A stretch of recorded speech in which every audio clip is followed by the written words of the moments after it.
Good Friday morning. I was just checking out Peter's T-shirt.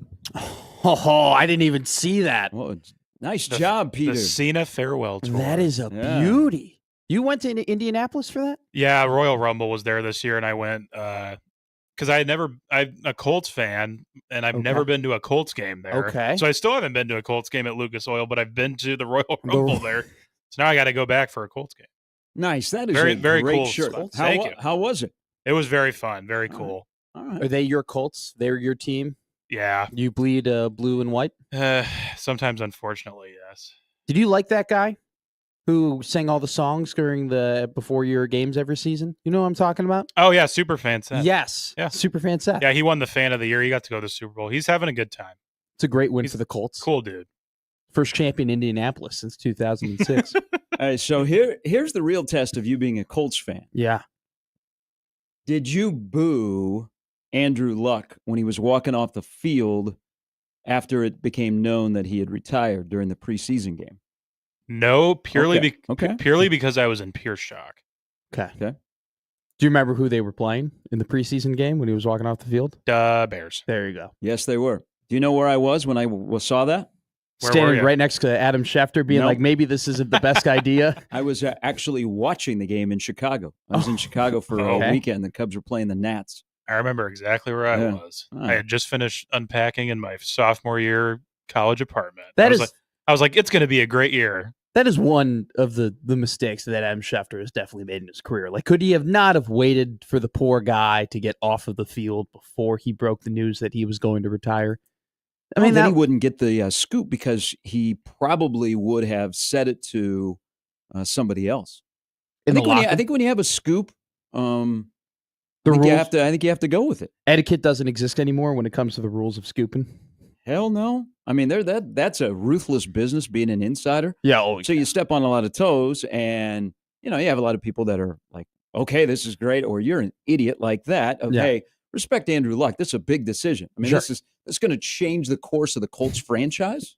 They will never be the same. And it did. Literally never the same ever again. But I heard your quarterback might be healthy for training camp.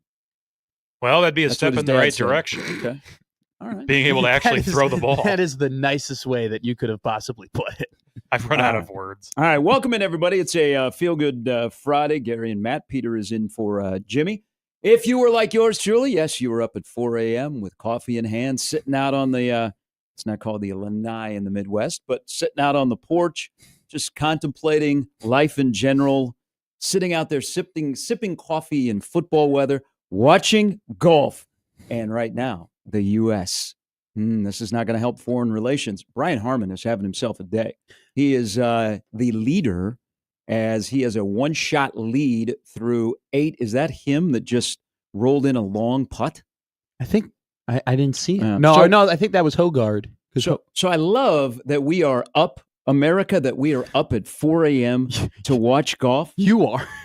You did not get up? No, I am. You and I are very different in our morning routines because you are not a snooze guy, and I admire you. You wake up and you get up and you get out of the bed and you're moving around and you're active. I get up at 4:10. Yeah. I don't think I get out of my actual bed until 5:30. Wow. Yeah. Okay. Like, now, granted, I am prepping for the show in my bed, on my computer and on my phone and reading everything, but I don't physically get up and get out and move until another hour. The fact that there are people who can just wake up and immediately just, all right, I'm my day has started. I don't like to just be idle and sit still, and I like to always be moving. When I'm watching TV, I almost seem like now I got to be doing something else. I'm like Mr. Multitasker.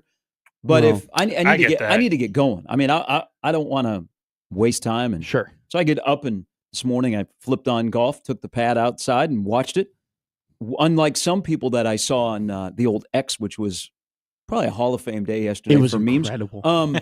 The people that were drinking Guinness. Yeah. Well, here's the thing.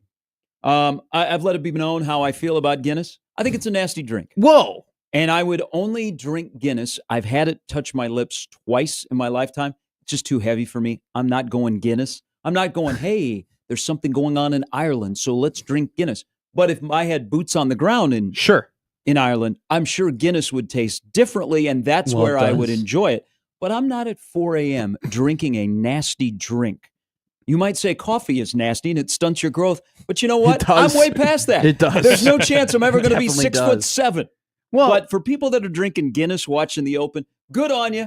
You're nasty. Come on. You're nasty. Yeah, Guinness is a great tasting, dark flavored, the intricacies of the beer. Like, I don't know. I mean, like, you rather drink Bud Light and Coors Light and Miller Light and like piss water as opposed to like having a like darker USA. I don't know. Natural Guinness is great. Some of those are no longer made in the USA, but you know what the hell? They still have red, white, and blue. Guinness is like a meal. Like you like drink Guinness, and it's like I don't have to eat. Like that's why they're kind of skinnier over there. They got big guts because they can't transfer a lot of that fat like through their intestines because it's all backed up by the Guinness. But they're not like large people because they're too busy splitting the juice. They have 2 Guinnesses and they call that breakfast. Hold on here. What medical background do you have? It's a bunch of BS. It's a bunch of BS. But they do. I mean, I'm going to be honest with you. I have had 2 Guinnesses and called it a dinner. I've just been like, I don't really have to eat for the rest of the night. What a waste. Well, it's a great drink. It's incredible. You got to split the G. It took me a while to figure out what that actually meant because I don't drink. I'm indifferent about Guinness. It's not my favorite. It's not my least favorite. So I never am like, a Guinness sounds good. But if someone offers one, I'll take it. But I had no idea what split the G meant. Well, because there's Guinness. You drink Guinness in the Guinness glass, just like you drink a harp in the harp glass. Eventually, I figured it out. But now you are right. Guinness is very famously much better in Ireland than it is anywhere else, and like that is like a known thing. Because of the water? No, I think it's just like the distilleries that they have over there, like the process in which they make. I'm pretty sure it's shipped from Ireland to America, if I'm not mistaken, and so it's in that shipping process. The beer gets distorted from what it's like when it's originally in the motherland. I went on a tour at Coors in Golden, the home of Coors. I would like to do that. They said that because of the water that is used, first of all, that's better. Yeah. But in terms of the time from when it is canned to on the shelves, any Coors products in Colorado taste better than the ones that are shipped out across the country. Did it taste better in Colorado or at that brewery than it did? When I was in Colorado, I go local. Now, I know Coors is local, but I was about to say. Like breweries. I mean, you know what? If I was living in Colorado year-round, I'm sure that there would be a Coors that would be thrown down the gullet. But they got so many great local places and local breweries and local fare that I'm going to try those before I try a Coors. Did you ever find that guy on TikTok? He's from Colorado, and he opens up every video with, I've drank over 2,500 unique beers. And if you're looking for this type of beer, you drink this instead. And then he shows you like a local like brew that you should drink. But his intro of like, I've drank over 2,500 unique beers is one of the best intros you can have on social media. One of the one time I had Guinness kind of along those lines is when Old Chicago existed in the Haymarket, which was great. I was so sad when that place closed. Old Chicago on Wednesday and Thursday nights.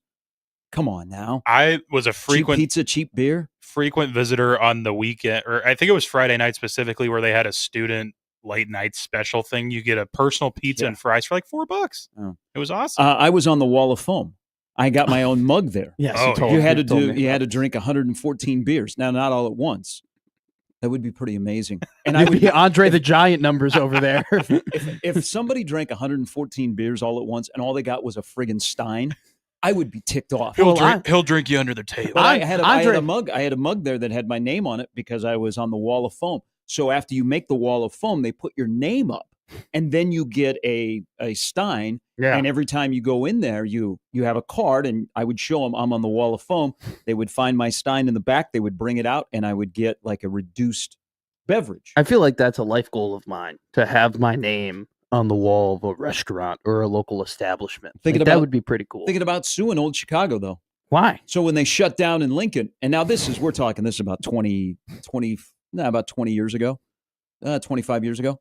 I wanted my nameplate. I guarantee I wanted my Stein. They just shut down, and probably Probably Betty in Blair went to a garage sale about to say, and bought my Stein. If you are in Lincoln and you just go through garage sales, I guarantee you will find a Stein that just says Gary on it. Michael says Mike versus beer is who to follow. Is that who you're talking about? Probably. He's a. Oh no, I think Mike versus beer is a different guy, because there's also a dude who goes, I'm gonna drink like 12 beers until like I can't speak, or I'm gonna drink as many Bud Lights until I can't speak anymore. And then like he drinks one, and then the video like cuts ahead, and then there's just 40 Bud Light cans just on the table, and he's dressed up as Batman, and it's like the guy's absolutely sloshed. That guy's awesome. All right, if you are Hogard, you just downed another Guinness because he has moved into a 3-shot lead. Ty Hatton, Harmon from the U.S. Scotty Scheffler doesn't tee off for a bit here. I think he's in an hour or two. Welcome in, everybody. It is Mike first beer. That guy's awesome. Maybe if it's not a Guinness, it's a tequila or vodka. How good preparing for a day of golf early in the morning would be a vodka lemonade right now. Oh my God. Well, do you know my drink, my vodka Sprite with a dash of cranberry? I mean, I'm not familiar with your drink of choice, but tell me more. It's vodka Sprite with a dash of cranberry, also known as McBirdie juice. Okay. This is the type of, now you get it at the turn. Okay. You got to go, like, you don't necessarily start with the McBirdie juice on hole one. You have to play a little bit of golf, get warm, and then you take Mike's secret stuff, right, in the clubhouse, and then you go out and then you perform. It's absolutely incredible. I would never order it anywhere other than the golf course, but it is like the perfect summer. You don't make it at home? No, I don't make cocktails at home. I drink beer, or I drink, like, if I'm drinking at home, I drink beer, or I have whiskey on the rocks.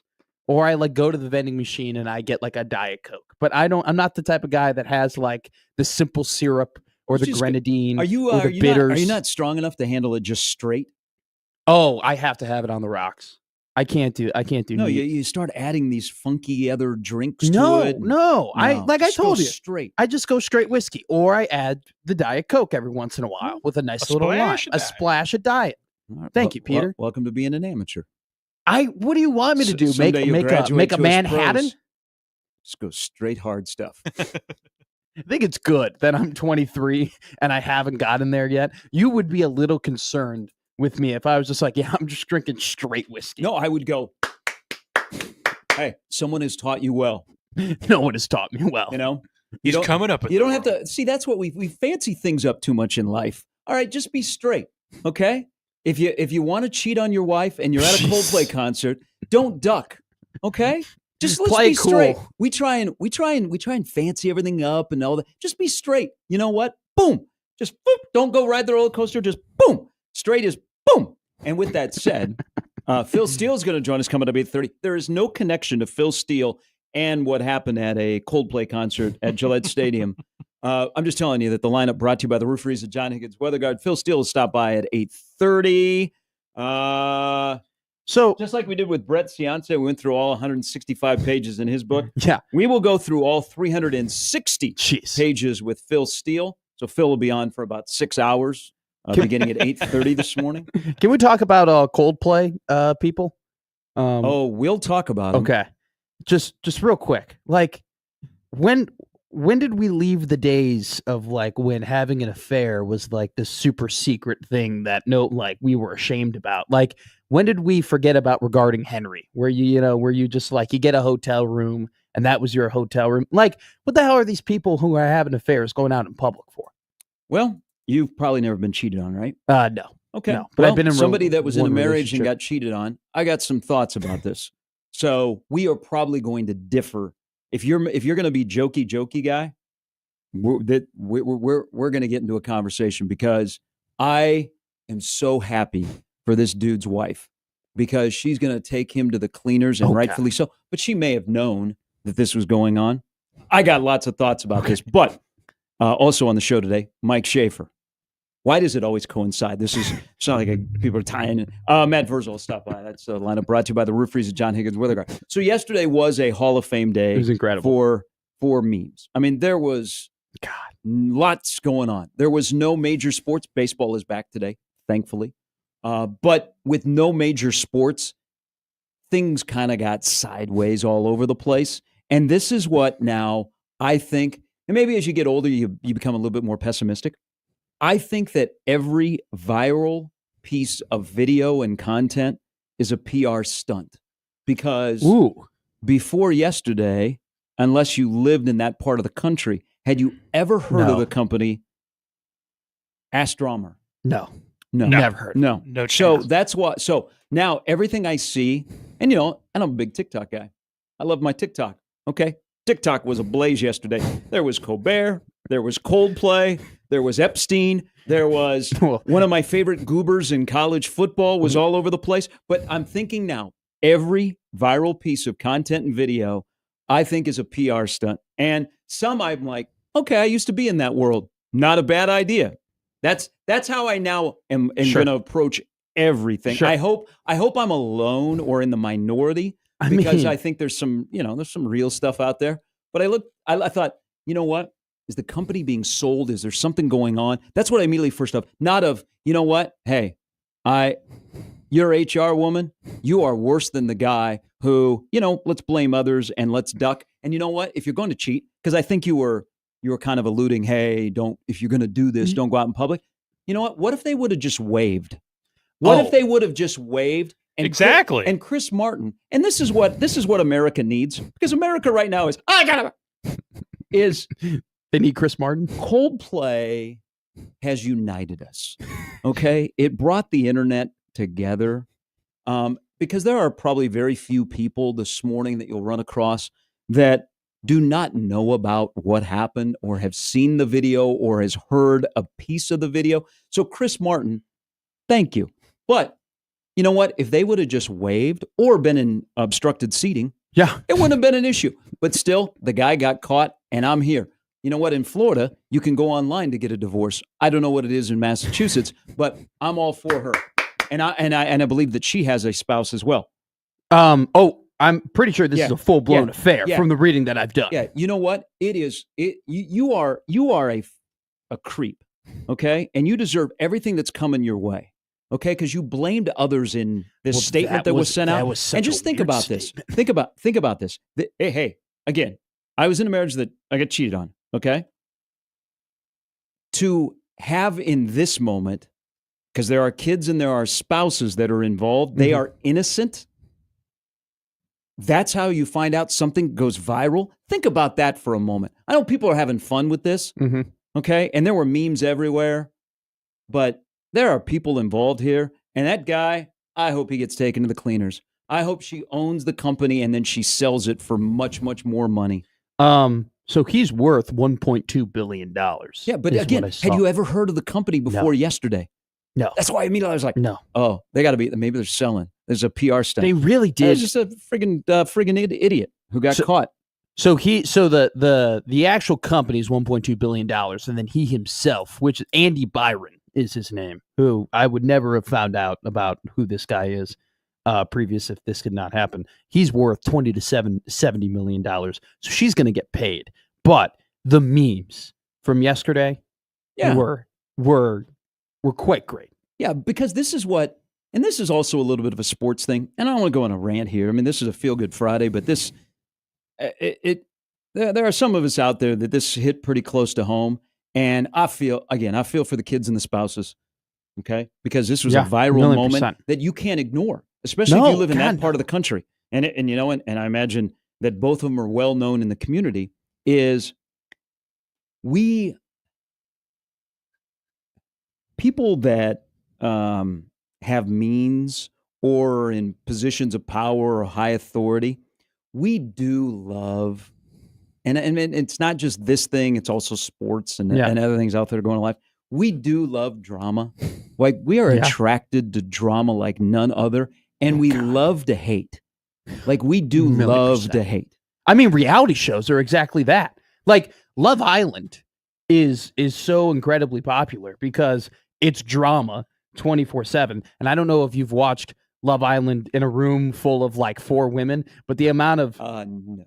I have the amount of crap talking that they do to the people on the screen, to which I'm like, do you like any of these people? They're like, no. part of the allure of why it's so popular is because it's all drama filled and you just talk a bunch of crap about people, and it sells, and it's like the most popular show on the planet right now. And then as I wake up this morning and thinking about this and yesterday and everything that went on, where's Elmo? Because I believe that Elmo's rant on X is going to be crazy because there was so much going on yesterday in a slow sports day that I need that person that hacked Elmo's account over the weekend to do it again and get back on X because it would be crazy. And that's kind of what we need to finish this week, don't we? It's for Elmo to lose control of his account again. What we actually need is football to start. But when you've had like slow sports days, like yesterday was feeding the masses. Oh, we are in a cocoon of our sports, but then the world takes over and we're like, man, I thought we were crazy covering sports every day. Yeah. The world is crazy. And where is Elmo? I want Elmo to be tweeting this morning. So Elmo is not tweeted. Elmo's last tweet was just announcing that he was hacked and that he doesn't stand for anything that was said whilst he was hacked. Some of the memes, though, yesterday, I think my favorite one by far was Kyle Pitts in round 8 of this year's fantasy draft. That was a great one. Or the SEC and quality losses was an incredible meme that came from that as well. I mean, the guy's a douche canoe. I think you could clearly tell that even before the affair, just looking at the guy, you could kind of tell, like, oh, he kind of looks like a douche canoe. So you think Kevin Burkhardt looks like a douche canoe? No, I don't think Kevin. They do look similar. They do look kind of similar. Yeah, I don't think Kevin Hart is a douche canoe. But Kevin Burkhardt. You are right, though.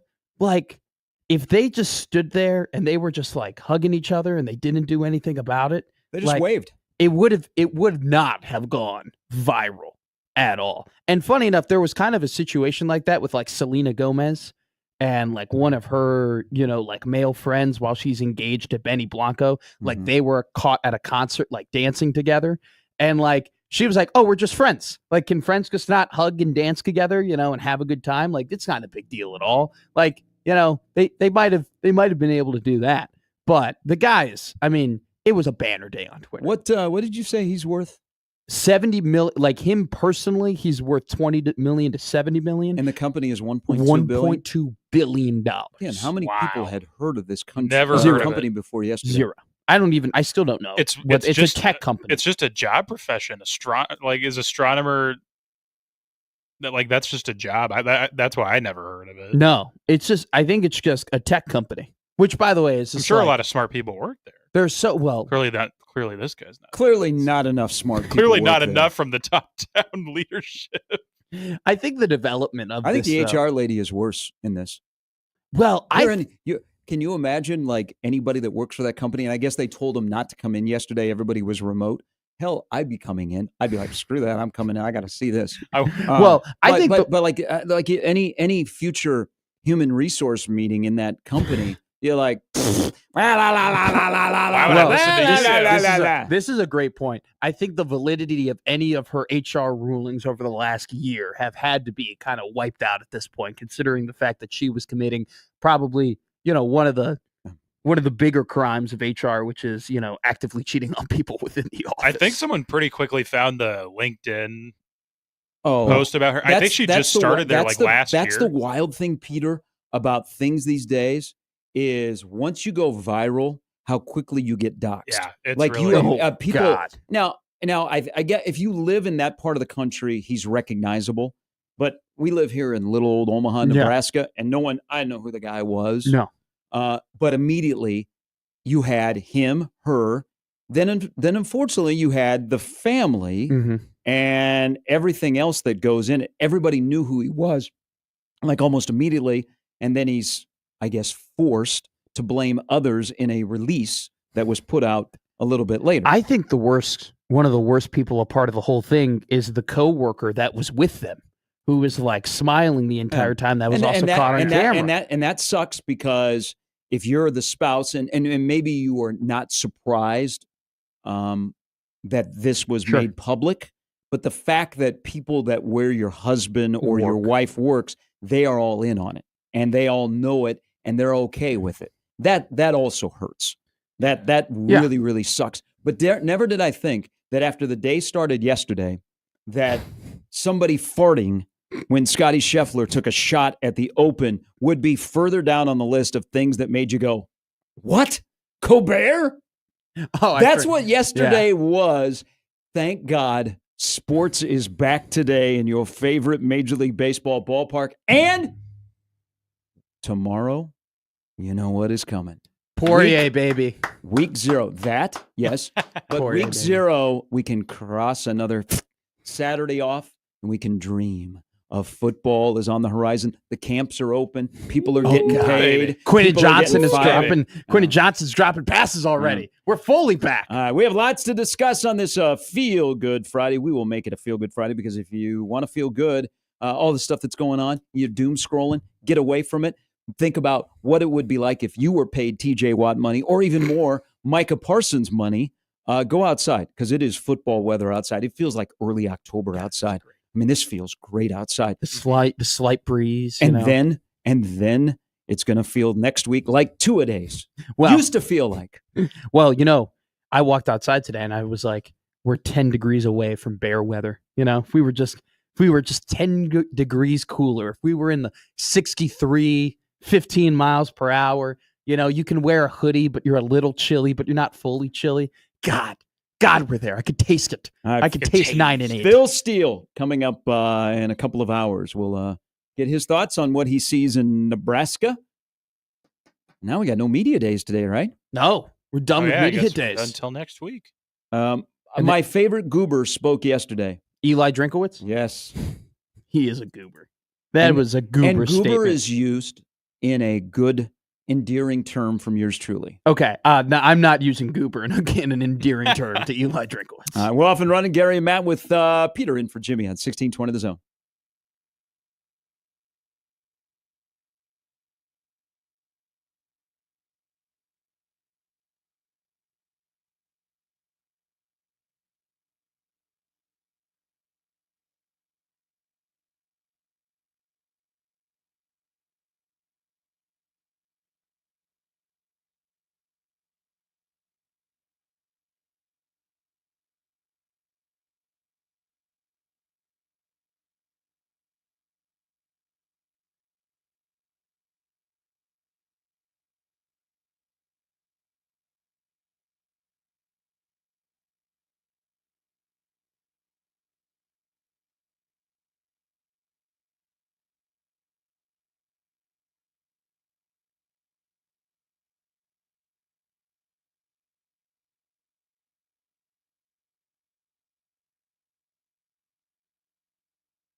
All right, welcome back in, Gary and Matt. Peter is in for Jimmy in a town where I wish the NBA would do this with the league pass, because I would like to find fellow Sacramento King fans that have the league pass. Do they ever publish who is the most popular team on league pass? Oh, God, I don't think question. so. I'm not sure. Because I would love to see, like, in Omaha, maybe Sure. people that don't get the Nuggets. Nuggets are still really popular here. Charlotte will be not only in Omaha, but will also, I think, nationally be a fairly popular team because they won't be on national TV all the time. Good point. This is going to be a sicko Summer League basketball take because I watched Bronny and Baylor play last night. Yeah. Bronny, by the way, awful first half. Better second half, had 18. And I'm already looking at the semifinal matchups for the Summer League. Hey, Charlotte made it. Charlotte is young. There'll be a very trendy team. Kalkbrenner is pretty consistent, 9 points, 4 rebounds, those kind of numbers. But Charlotte will be a fun team. I think here they will be a very, very popular league pass team. For sure. But you want a sicko thing while I'm sitting there watching Summer League basketball yesterday? Sure. Among other things that were going on, and my head was going. Do you know the entire starting Elite 8 team from Creighton? They're all in the Summer League at the same time. That's incredible. Kaluma, Shireman, Kalkbrenner, Ryan Nemhard, Trey Alexander. Oh, yeah. Now, you want another one? Yes. So this is where I get into the sicko mode. The entire Vanderbilt team from 2022s and I wasn't going back that far. Okay. It was just some rough times for Jerry Stackhouse. So go back a couple of years ago to the Creighton, Nebraska game. Oh, God. Friggin' superstars. Are we, by the way, fully blaming the 30-point loss in the Superstars and their performance? I only blame the Superstars. I only recall, Mr. Matt, the last time Nebraska and Creighton played in basketball, I believe that Nebraska won. Yes, that did happen. I could be wrong. That did occur. I could be wrong. And Ryan Kalkbrenner had more field goals yesterday in Summer League than he did against Nebraska at home at the Chi. People in this radio station, they forget. I have to remind them that I think Nebraska last November beat Creighton downtown. I could be wrong. I think 2 people forget and 1 person doesn't give a damn about that happening. They go, really? Basketball happened? How quickly we move on. I think we let that marinate for quite a while. I mean, when I came in January, we were still talking about said game. Because I'm fighting an uphill battle. I'm with you. That game 2 years ago, now you add Ashworth. So Shireman, Kalkbrenner, Ashworth, Trey Alexander, and then Casey and Bryce are in the Summer League as well. Well, that is your sicko Summer League Sharpie moment right there. Casey's in the Summer League. I don't know if Casey's been playing. Has he been playing? Yeah, he played yesterday. Okay, good. Awesome. Because the 2 Indiana games that I tuned in for, the entire time I was waiting for Casey to appear, and he did not. Did you just think you were just thinking that you were just watching the Summer League and put 2 and 2 together enough? Well, that is sicko. I was watching Kalkbrenner. Charlotte, they've been so dysfunctional, and oh my God, you couldn't name their head coach, and Michael Jordan no longer owns them, but they play in a really nice arena, and they're in a basketball area. They just had like a smart draft. They had a great draft. They might not make the playoffs this year. The East and the back end is a little bit more open. Yeah. But they're going to be a fun team to watch. So watch it. Charlotte shows up a lot. Charlotte is playing a lot of those. I feel like they're always on. Yeah. And so I was just thinking, wow, okay, almost every Creighton guy is playing in the Summer League. And I'm like, oh, you throw in Bryce, you throw in Casey.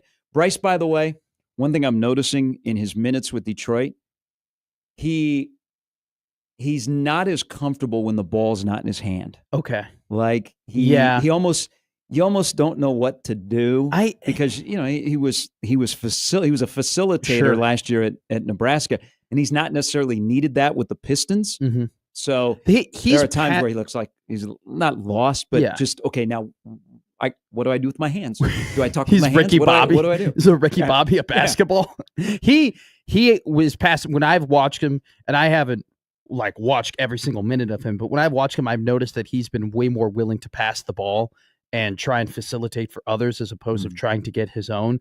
And I think that there's a mix of he's trying to figure out at this new level how he can get to his spots. But then I also think, too, it's a positive for him because I think coaches look at a guy in Summer League who's not trying to get his own, who's not trying to just show off as like, hey, you're a team player. That's a positive thing. Now, I watched a little bit of Kalkbrenner yesterday. The 4 minutes that I watched, he was kind of there. They tried posting him up. He couldn't seal off the defender, and he knocked it out. And that's the second time I've seen that where he's failed to seal off a guy when they're trying to post him up. And I was texting John Walker yesterday about this, but like big men in the NBA, like big men, like when they're drafted, they are definitely the position that takes the longest in terms of developing and in terms of like getting them up to NBA speed and being able to play NBA basketball because they just can't use their height and strength to overpower people anymore. Zach Edey's on line one. Yeah. And so I think Kalkbrenner's going through that. Better rookie season I thought he'd have in Memphis. I agree. Yeah, but he's a whole like that's a guy who's bigger than everybody in the NBA, like he's 7'6". Like I hope that he would look better than most big men who are like 7'2" when they first come to the league. I mean, it's ridiculous. But Liam McNeely, I've been uberly impressed with in the summer league, and I was a little bit worried that it kind of happened to Corey Kispert, where he got drafted and he was supposed to be this hot shot, 3-point shooting guy for the Wizards, and the game just sped up on him, and he just wasn't nearly as efficient as he was when he was in college. It seems like to be a Wizard.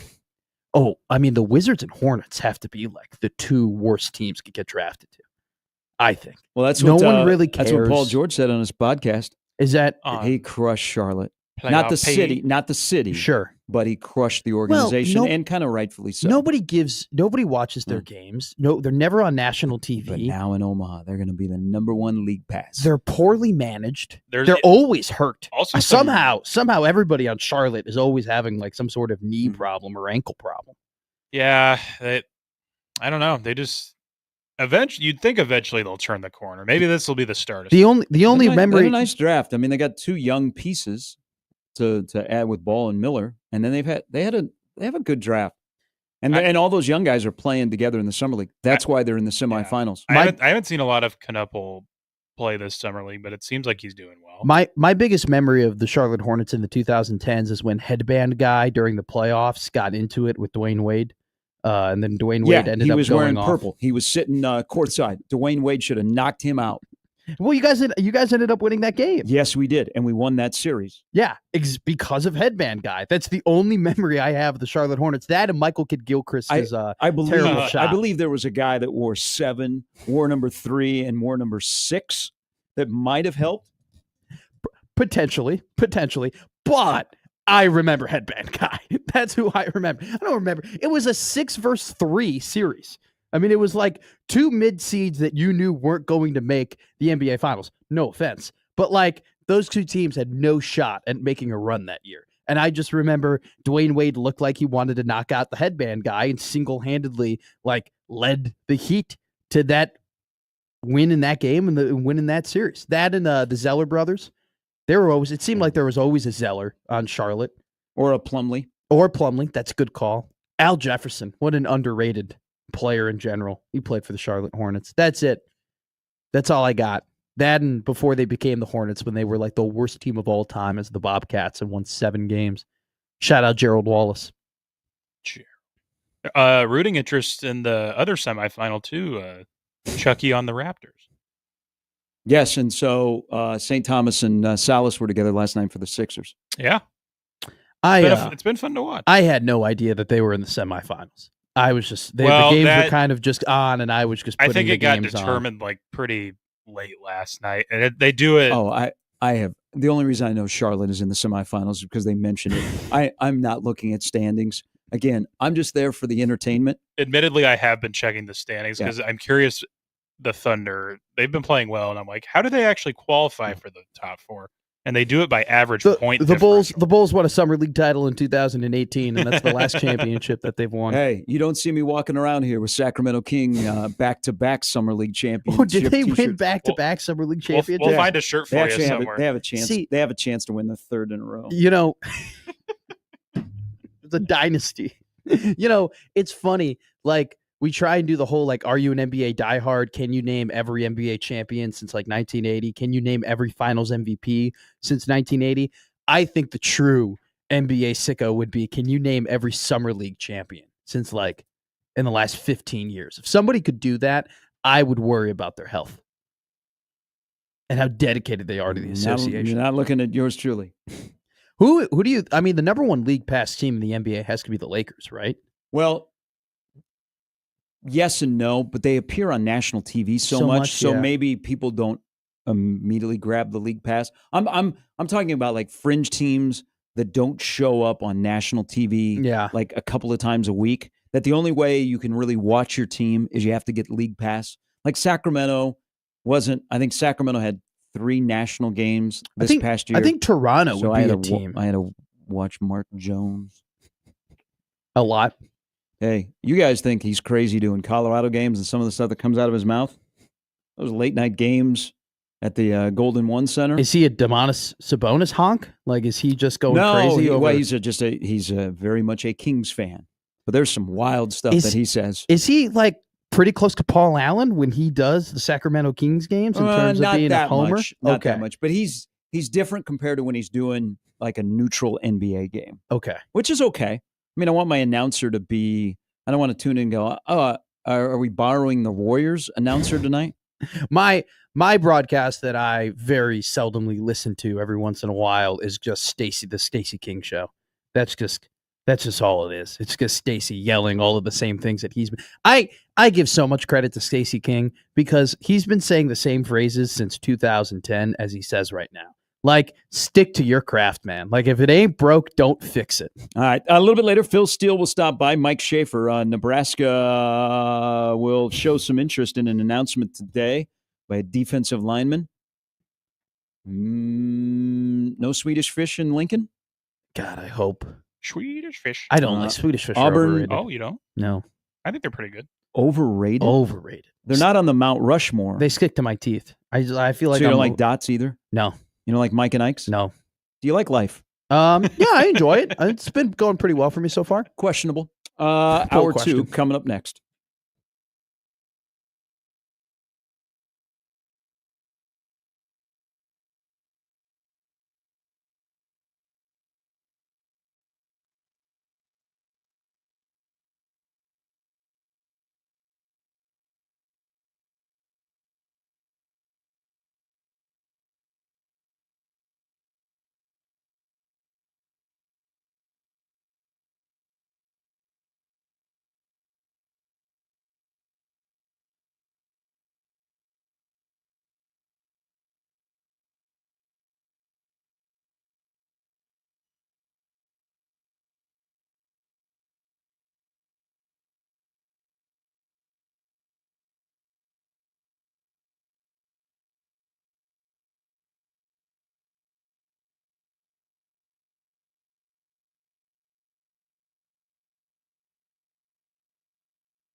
All right, happy Friday, everybody. USA. Brian Harmon has a one-shot lead. He has played really well today at the Open. One-shot lead over fellow American Harris English and Ty Hatton, who is not from the U.S. They're both a shot back. Matt Fitzpatrick is 2 shots back. He is tied with Hogard, who is through 15. Your guy, Scotty, has not hit the course yet. But when he does, we'll break into programming, and everybody should be scared. We'll go live from Royal Portrush. Yesterday, 7 golfers who were 44 years old or 44 years old or older ended up being under par yesterday. I'm a massive fan of that. I love me some Lee Westwood. It's a good day. The weather today is really nice. Everybody is in short sleeves right now, so that's why I would like to go out early before the weather kicks in. Oh, yeah. But one of those older guys, Phil Mickelson, is the thrill back? Feel the thrill. Considering his age and, your window to win majors, but the age is a big thing. And Phil is towards the end of playing. 55. Okay. He looked pretty good yesterday. Well, unfortunately, would we be, if we made it to Sunday, would we be rooting for Phil? Yes. Okay. He still sells tickets. He's still one of the biggest stars in the game because of just how incredible he was during the 2000s and 2010s. Like, it is incredible the consistent impact that he's been able to have over his career and just always be known as one of, even when he's not playing that well.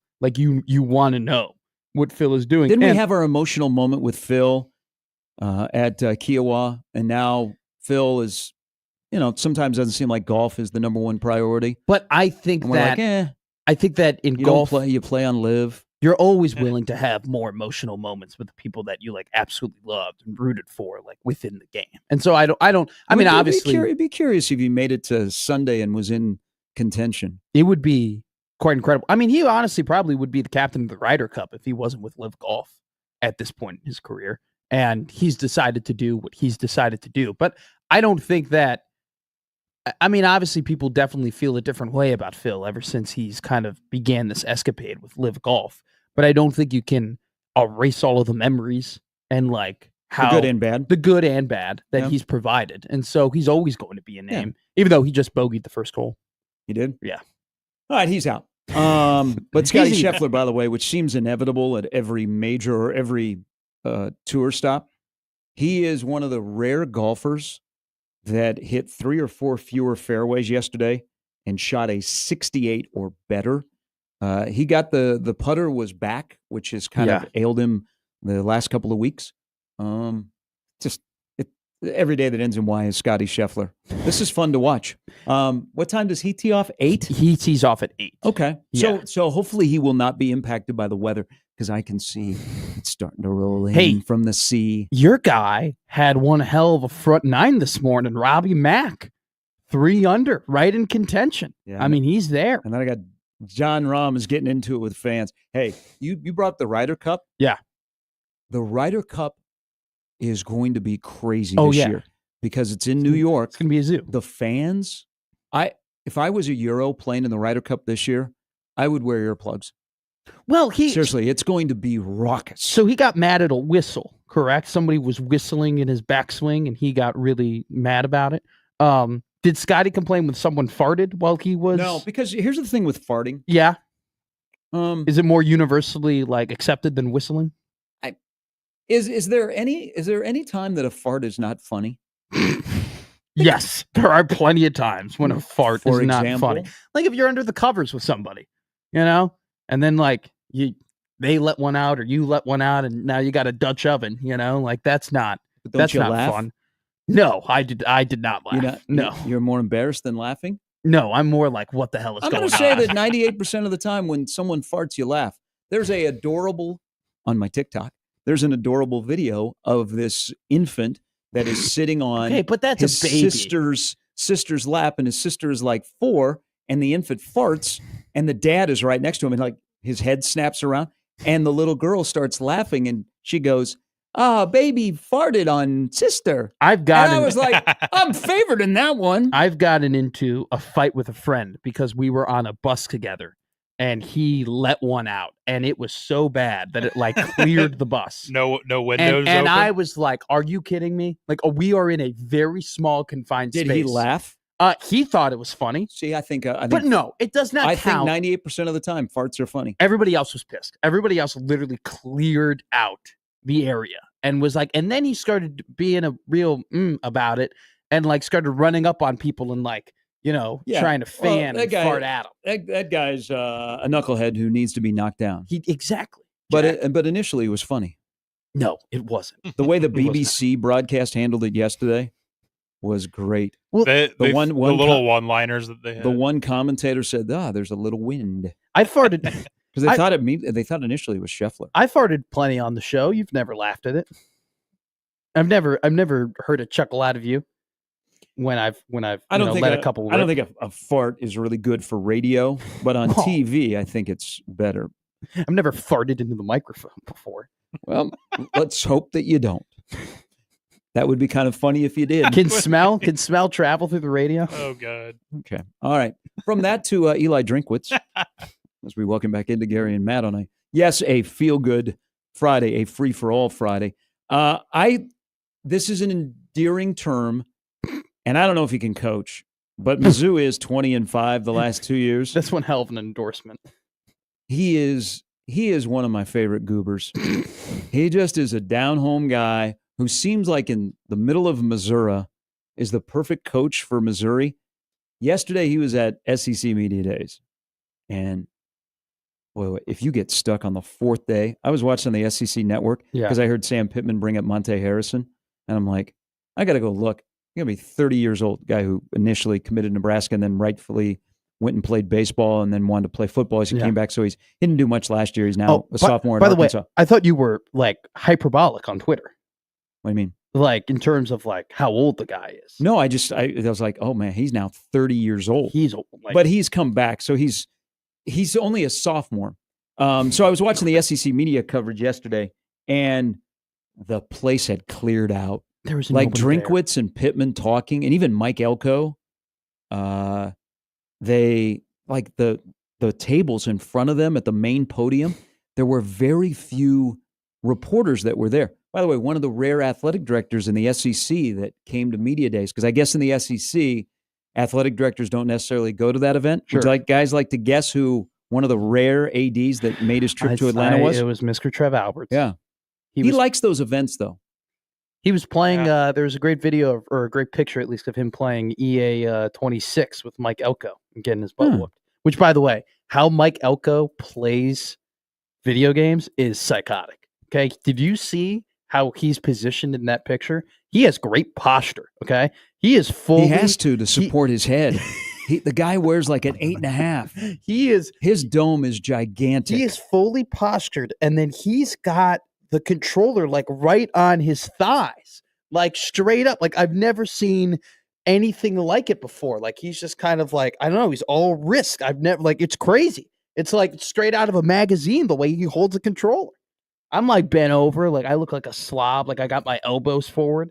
Like he's like this. Like I can't believe you could be good at that game holding the controller like that. So Drinkwitz speaks, and he tried to be Shane Gillis. The Epstein joke did not go over so well. But why I say goober, because he's different, and it's okay to be different in a sport where everybody is afraid and paranoid, and they're all buttoned up. So sometimes if you're different, people are like, oh, that guy is not. But sometimes, you know what? If you listen to people that think outside of the box, you might learn something. So I appreciate Drinkwitz. Again, I don't know if he can coach or sustain what Mizzou is trying to do. Sure. They're 20-5 the last 2 years. They've got a favorable draw this year. They're probably in the back end of predictions when it comes to the SEC. I wonder if Mizzou fans, all the stuff they've gone through, if they like him, if they embrace him, because he is different from their previous coaches, and he most definitely is different from most college football coaches.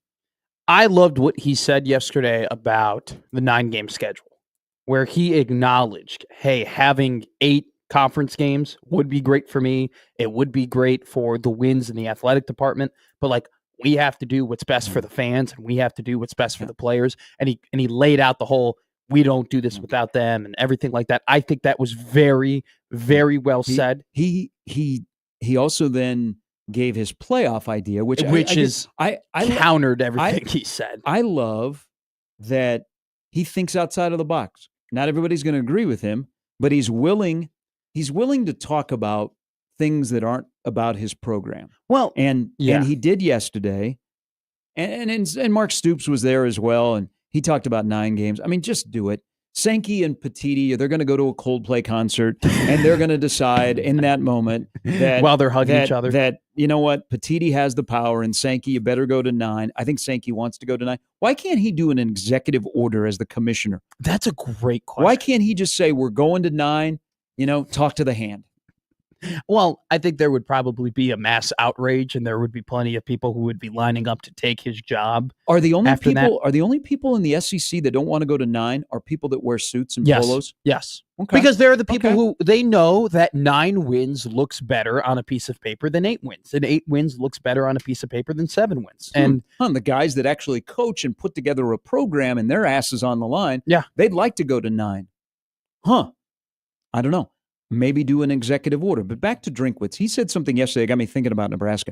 Because Drinkwitz talks about the fans. Yes. And there is, Greg Sankey did an interview 2 days ago that I thought was fantastic.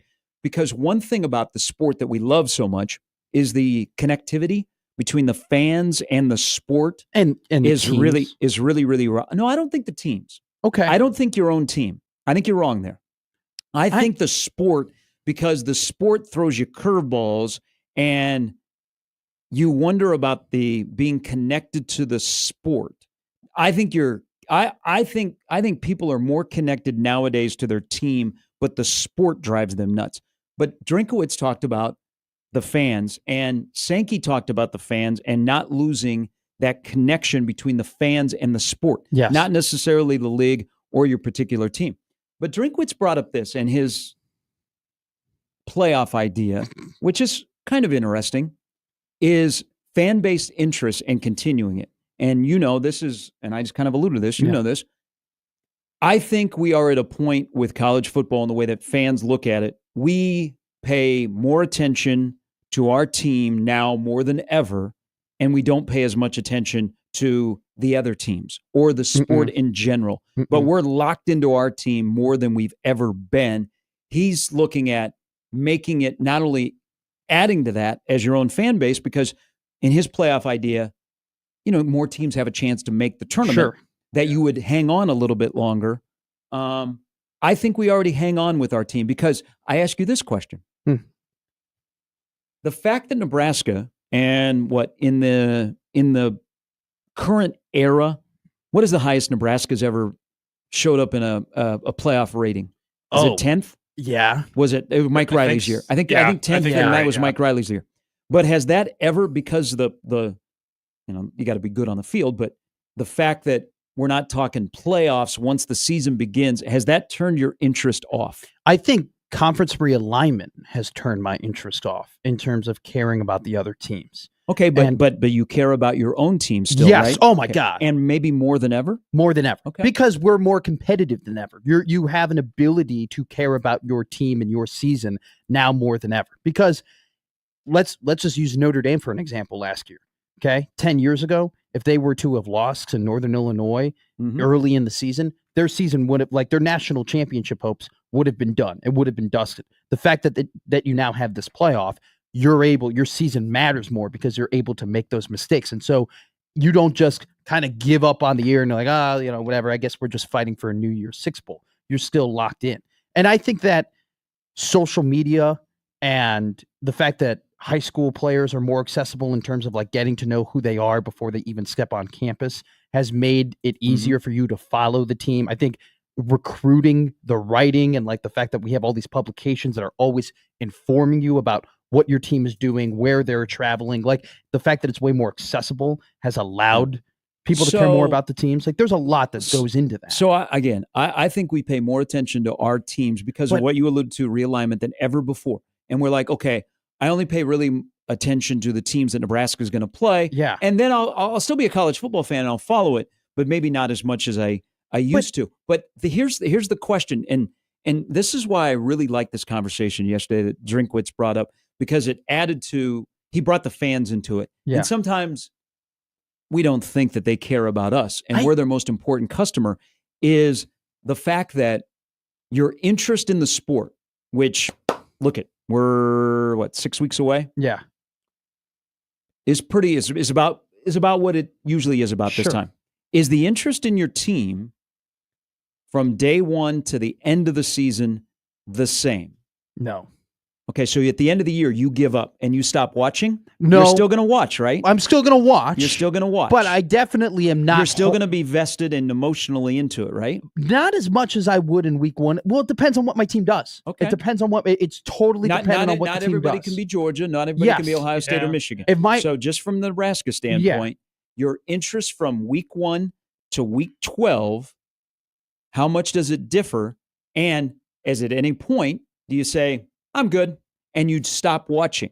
Because even if you're like, this team's driving me nuts, you're going to watch that Iowa game on Black Friday, right? See, and that is the power of the popularity of the sport. But I do think I think in the last couple of years, Nebraska fans do get to the point where they're like, why am I doing this to myself? Like, why am I still caring? Like, if we were to reference, the project that like Josh Peterson's doing, the Groin Kick Chronicles, like they bring back up Jack Mitchell tweets. And there's multiple Jack Mitchell tweets where he's like, why the hell do I still care? Like, why am I still getting mad? But you know what Jack does? He still watches the game. Jack is a fan. And Jack continues to watch. And he's still vested in it. So still watches with really no hope of being in the playoff.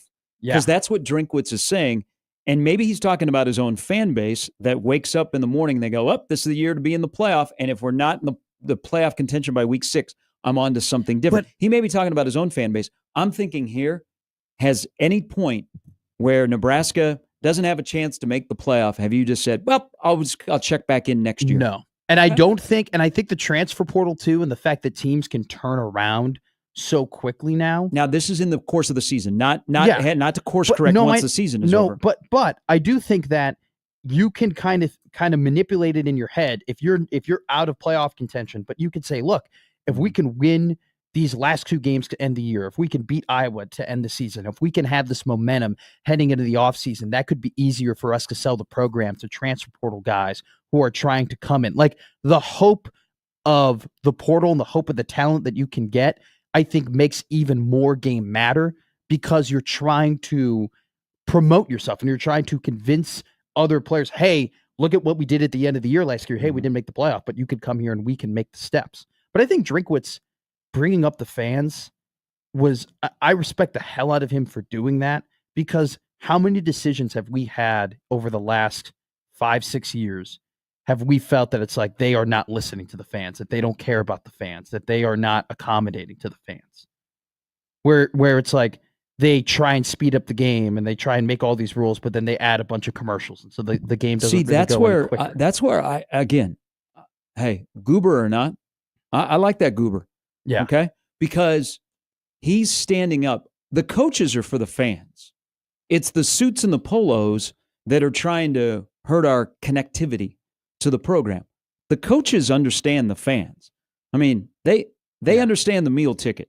Yeah. No. I wish the suits and the polos and people that are not involved in athletics would understand that. So when he was talking about fans, and he kept brought up fans, now he might be quietly dropping some nuggets about his own fan base. Sure. But I loved it, because he's also trying to think about, as much as nauseating as a sport can be, and we don't do the sport very well outside of September to mid-January, trying to keep the excitement all year long. So his idea is 4 automatic qualifiers for the Big Ten, the SEC, 3 for the ACC, 3 for the Big 12, 1 group of 5, and then 1 at large. But he has this idea, and I don't know if he ran into Tony Petitti in the hallway of the College Football Hall of Fame yesterday, but he was talking about play-in games, where essentially 8 teams would be playing for the 4 spots in the SEC, and they would have play-in games. See, I would love that. Would generate where Mizzou could have a chance to make the tournament, and looking at the excitement. But my question is, the fact that the playoff window is, let's say the playoff window is closed this year. does that mute your interest? It doesn't mute my interest, but I am worried about keeping the playoffs sacred. Like I don't want it to get to the point where it's more of a big deal if you didn't make the playoff as opposed to making the playoff. Like I want, when you make the playoff, I want that to be like, man, not a lot of people do that. That is a hell of an accomplishment. That is a marker that you could put on the season that you made the college football playoff. When we start, and he talked about like 30 teams and talked about like the play-ins and talked about all that stuff. Like, well, I kind of got it. People got fired up about him. And so he wasn't saying 30 team playoff. Yes. But he was saying the play-in games. So that brings more teams in. It's just one of those. It was an interesting idea. It's just one of those things, though, where it's like, I don't want it to be in college football where it's like you don't make the playoff and you're like, what the hell is wrong? Like a lot of programs are like, what the hell is wrong for you for not making the playoff? Now, there are some who, no matter how many there are, I think there's only 10 to 12 programs in college football right now that if they don't make the playoffs, it's considered a bad season every year. I think it might be even less than that. I think, like, for sure, Georgia, Texas, Ohio State. I think Michigan got a pass last year, but I don't think Michigan will consistently get a pass. Like, I'm sure we can keep going down the list, but like, if you get to that point where it's like you have so many teams, you're going to get to a point where it's like a lot of teams are going to be saying, how the hell did you not even get yourself into the play-in to get into the playoff? So I want to keep the playoff sacred. I want to keep it, I think 16 is the max number. I think that is like the ideal number in terms of like, hey, it's an honor to make it, but it's also like, hey, it's an attainable goal. Boy, wouldn't 4 be better if you're using that mindset? No, because it's not sacred, 4. It's like 4 is not. But 4, I feel like 4. I still feel like 4 wasn't. It was too exclusive. Like, I don't know if SMU would ever be able to make the top 4. Like, I think when you had those 4 spots, it was 3 of them were consistently like one of 6 teams, where I think expanding it to 12, but we got it right, to though, 16. Right? With 4. Well, the teams that were in there, we got it right. We never had a team that won where you didn't go, But I mean, last year, there weren't a lot of strong arguments, if I recall, in the era of 4, where there's a couple that you could think of, but not every year we go, that team should have been in. But last year, though, because we made it more exclusive. It was a big deal, and to have a good season, you were special to be one of the 4. But not saying you're not special to be one of the 12 right now, but even more so in the 4. But when you were when it was 4, you still had that moment where if Notre Dame might have barely have made the playoff last year, and Ohio State wouldn't have made the playoff last year if it was a 14 playoff. 4 still had that barrier where if you lost to a bad team earlier in the season, you weren't going to be able to kind of recover from that, right? Yeah, but then we gave them credit, though, for playing a tougher, like back in the 4, we gave them tougher credit for playing a tougher non-con. But expanding it from 4 to now 12, you have now more teams invested interest that have more important Novembers, which is what was the main point of this. And I think last year, the fact that Ohio State, who was a 7 seed, won the national championship proved that, hey, you could have a mistake and you could be outside of the 4 and you still can be the national champion. It might have revealed that, hey, over the last couple of years, there were teams that were ranked 7th or were ranked 8th, but at the end of the year, they could have definitely ended up winning the national championship. Was there a graphic that if it was 4 last year, Ohio State would have been the 4th team? No way. They would not have been. After losing to Michigan, there's no way they would have been the 4th team. And if they were the 4th, calculate that? if they were the 4th team, then Notre Dame wouldn't have been in. You would have been happy. That ended up making the national championship. And I believe they scored on Georgia. They did end up beating Georgia, which I didn't think that they were going to do, and they definitely proved me wrong. But I mean, I think that last year proved that you could have teams that are outside that top 4 that definitely could end up winning the national championship. And I think there's what I'm talking about is balance. I'm mainly talking, I want balance. I want the balance between having exclusivity, but also being able to have a lot of teams competing for college football playoff spots and having their seasons matter in November. I think 12 is a pretty good happy medium for that. I think 16 is like when we're on thin ice. Like 16 is like when we're kind of done with expanding. And so I think that's That's the most important thing to me when we're making decisions about this playoff. How do we balance having teams that actually can win and having actual competitive games, but how can we also, keep that exclusivity and that accomplishment of making the playoff? All right, Phil Steele is coming up in an hour. We'll ask him about the playoff and the power couple that resides in the SEC and the Big Ten. I think they get along. I think they share a lot of the same ideas. They just go about it a different way. I think that they will have a marriage before December 1. Are you talking about Petiti and Sankey? Yep. Okay. Two high-level thinkers, just to clarify. two successful people in athletics. I think there's a lot more similarities than we think between those two. Have they had to have had like a sit-down, nice steak dinner, right? Like together and like. Well, Sankey said the other day that last week he talked to him 4 of the 5 days, and he talked to Yormark 3 of the 5 days too. That'd be. We need to get him at the Drover. Just sit him down, get in a nice little private table. Figure it out, boys. Don't leave until we have a playoff. All right. A little bit later, Mike Schaefer, Matt Verzal coming up on Gary and Matt on 1620 The Zone.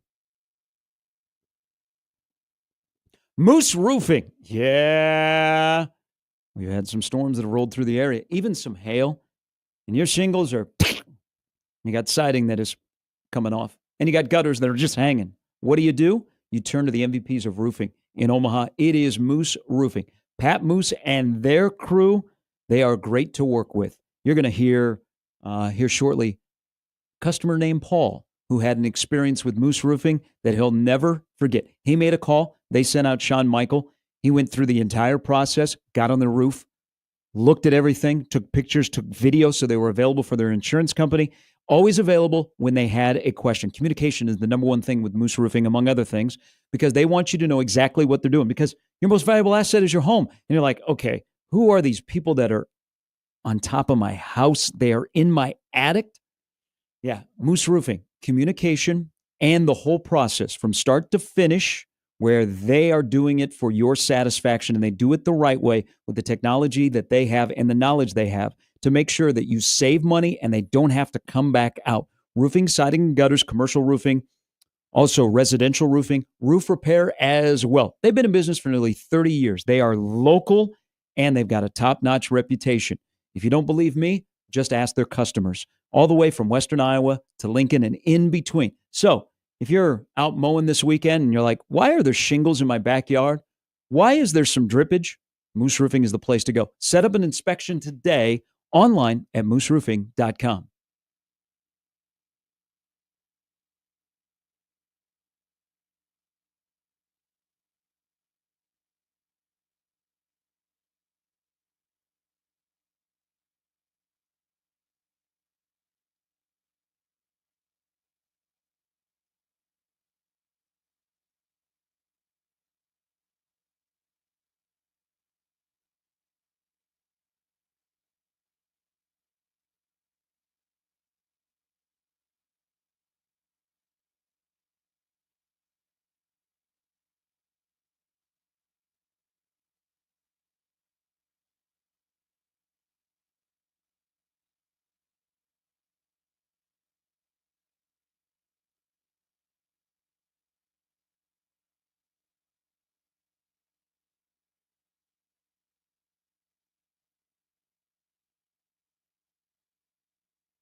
All right, Major League Baseball is back today off of the All-Star break. Baseball. There's a team that has won 57 games for the last 2 years. They've won 83, but they got 57 at the break. It's okay. Let's win the division, be very, very happy, and keep Suarez out of Milwaukee. Brace, I don't know, man. I'm nervous. I just feel like there's no statistical reason for me to think that there's like a crash coming from the Cubs, but I'm still scarred from 2019 and everything that occurred in that year and playing the St. Louis Cardinals like 15 times at the end of the season, losing like almost all of those games and then not making the playoffs after having some incredible, like literally the offense just falling apart. So I don't know. I'm just nervous. I'm at this point with the Cubs. It's like when they're in the playoffs, they'll be in the playoffs and I'll be happy. Today in Lincoln, YouTube star Cam Wilder is back. So last year he showed up. They played a little. He wanted to pick up basketball game, and chaos ensued. So the viral takeover is back in Lincoln today. Dylan will be there. Emmett will be there. Who will be their other friend? No one else will be there. No one else. Just those two. You think they block their teammates for? No. I just don't think that. Anybody else is really going to make an effort to, unless like you are really big into, if you want to play, like, why would you go to that thing unless you wanted to like play basketball, right? So unless they're like, oh, no, this ain't about basketball. This ain't this. They might say this is grassroots, and it's going to, by the way, 4:45. They're having a little exhibition game at the Sand Hills Global Event Center. What else do you know about it? I don't know. Oh, you're saying, yeah. No, and then you got Cam Wilder showing up at 6:15 with his crew. His 10 million followers on TikTok and Instagram. So there will be local celebrities there. You don't think there'll be another high-profile Nebraska athlete that will be with Dylan and Emmett? Maybe some of the basketball team shows up, to be a part of the event or anything like that. But I don't know. I know that he's a big deal and he has a lot of followers and stuff like that. And I'm not making fun of him or anything, but for me personally, I really wouldn't go to see a bunch of like non-professional basketball players like just play basketball. Like if I'm going there, I'm like, I want to lace up. I want to hoop. I want to be a part of it. You're in his wheelhouse. Yeah, but I'm not a part of the hooper culture. Okay. Like I was never like, I'm not that guy who was rolling up to like, the concrete and playing with a bunch of buddies, and I'm not like going to the Y regularly and like playing pickup basketball. I'm not Jacob Padilla, who's like addicted to the game. I was a hockey kid, I'll go to a stick. I'll sniff out a stick and puck, Antelope Park last year was just an absolute madhouse. They had too many people there. They had to shut it down. The cops came. So they moved it to a larger venue, but that is today. So if you'd like to see your favorite quarterback and his running back, I'm sure that you'll be able to get close to them. Oh, no. I don't think so. I think Emmett Johnson looks like he's got the athleticism. I'm pretty sure. Wasn't there like clips of, wasn't he in the dunk contest? Or, yeah. He can be a good hooper. I would love to see Dylan hoop. Would you feel any better about the upcoming regular season if Dylan Raiola had the hooping ability of Joe Burrow? Like if he could like play ball at an incredibly high level, would you be like, look at him, he looks athletic. Natural athlete. You wouldn't be a little bit more hyped if he had like 28 points in like this pickup game? No. I'd be like, don't get hurt. Don't get hurt. Don't roll an ankle. Don't blow out a knee. Don't have an Achilles. Don't ruin a shoulder. Just show up and be in front of the cameras. Take nice pictures. You know what? You can do Wear that. A good outfit. You could do that a couple of months ago, but we are 6 weeks out. You know what? Stop. But that's coming up today. So if you want to see something, and this is a phenomenon, it's coming up at the Sand Hills Global Event Center. Okay, so back to the goober in Columbia. Goober's a good thing. I'm on good goober. You're negative goober. I just think goober's just a funny word. It's just like, it's kind of like butt. Anytime anybody says goober, I kind of just get, well, maybe call Eli Drinkwitz a silly goose. He's a silly goose. Bring back silly goose. Silly goose is great. Silly goose is a drink. No, that's Grey Goose. Oh, you can get a silly goose. What's a silly goose? A silly goose is an offshoot of a cheaper brand of a Grey Goose. Is it like the Panda Puffs or the Tiger Puffs, like the knockoff Frosted Flakes. In a roundabout way. So this is tying what he said about fans and engagement and excitement into Nebraska. There is nothing below 8 that would keep people happy this upcoming season, right? No. Do we need to have a discussion about how you can have happiness with 7? Well, 7 and 5, then if you win the bowl game. But then there will be... Whoa. So then you're 8 and 5. 7 and 5 a regular season? Yes. Okay. And then you win the bowl game. I'm here to listen to this. This is the question. And is there anything below 8 that would keep people happy this upcoming season? If they were to go 7 and 5 in the regular season, and then they went to a bowl game and they won that bowl game, and so they finished the year 8 and 5, there would be, I would say, 60% of fans who would say, hey, they won 8 games. Hey, they did it. They reached that marker. And then there would be probably closer to maybe 45% of fans who's like, guys, like, it's a bowl game. Like, who cares? Like, they really went. They were really a 7-win team. They weren't an 8-win team. It just depends on how optimistic or pessimistic you choose to be. If they went 7 and 5 and then lost the bowl game, that would not be acceptable. So I'd say the only way you're under 8 in the regular season is if you win 7 and you win in the postseason. And then you only get a portion of the fan base who are happy about that. You will still get another portion who are like, this is not working. This is going wrong. We got to look to the future, look to another guy. Maybe Matt Rule isn't going to get done.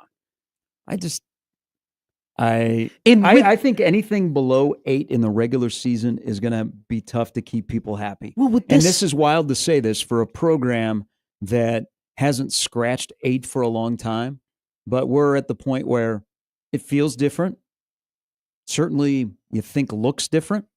I don't see a scenario where 7 wins in a regular season is enough to keep people happy. I think with this year, you can make the argument of, if not now, in terms of showing progress, when will you show progress? So 7 wins in the regular season would be progress? No. Okay, so that's what listen to what I'm saying. Yeah. Is there is nothing below, there is nothing below 8 that would keep people happy. Yes, I agree. And it's because, and I think that's totally fine and that's totally justified because they have the weakest schedule in the Big Ten because they are not going to, next year, the schedule is going to get much tougher. And if you're looking at this schedule and you pick out 5 losses, you're going to have at least one loss where you're like, damn, that would not be good. Like something went terribly wrong if they lost that game. And so also too, like paint me the scenario here, because I think you were now sure. I think you're vibing here. Yeah. You wanted to talk about 7. What would be a scenario where you would not win 8 in the regular season, but that would keep you happy? Penn State. If you beat Penn State on the road, okay, you could definitely be like, look, yeah, we lost the Maryland game, or we lost the Minnesota game, or there was something that didn't go our way that kept us from winning 8. But we went on the road. We beat the Nittany Lions. We've shown that we can hang with the best of them. This is the progress that we've been working for. So I think in that scenario, in 7 and 5, the only way you get away with 7 and 5 is if you beat Penn State.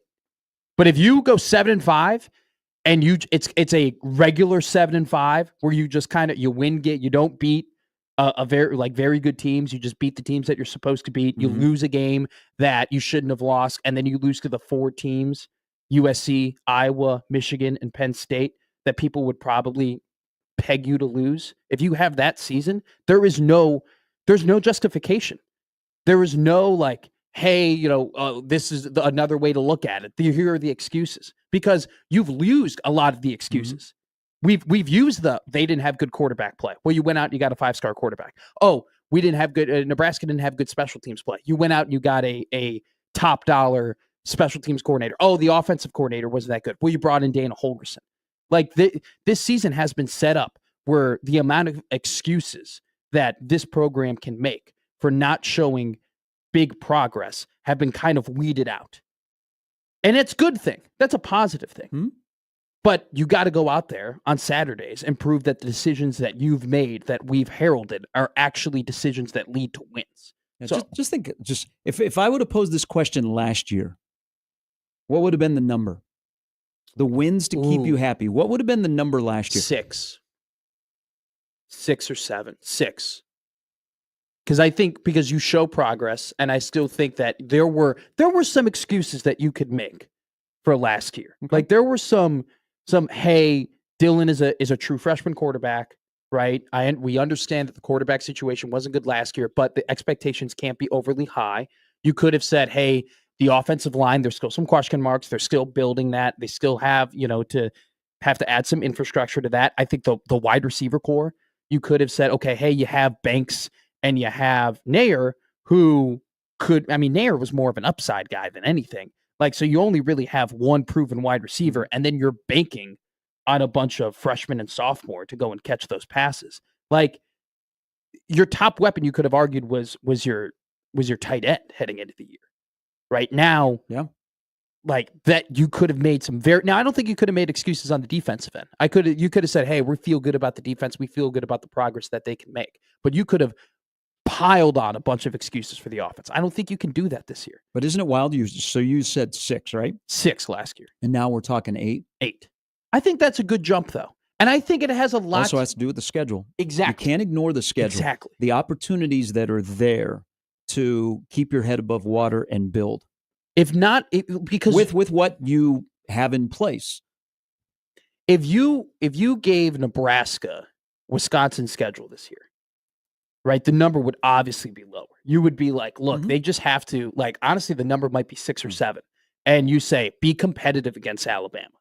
Be competitive against these top teams that you're going to be playing. And then that could show progress. With this schedule this year, you're playing Maryland. You're playing UCLA. You're playing Northwestern. And you don't play a true road game until Maryland. And you really don't play a hostile road game until your next to last game, when your identity will be well established by then. And your next to last game, which nobody is counting them to win.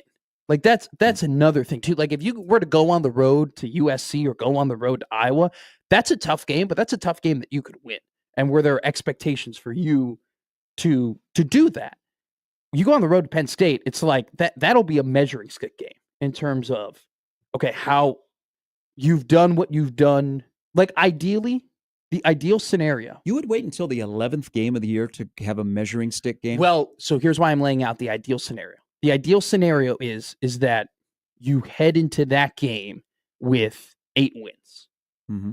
And you go, okay, like how close are you to being elite? Like how close are you to competing with the top teams in the nation? And then you play that game and we find out on a 1,000-foot view where Nebraska is. That's the ideal scenario. Now, Nebraska loses on the road to Minnesota, or if they drop a home game to Michigan State, or they just lose games that they should win or that they're favored to win, it won't be a measuring stick game. You'll walk in there being like, all right, we're just by how few points can we lose? Just don't get your ass kicked. That'll be that game, which is a terrible scenario to walk into.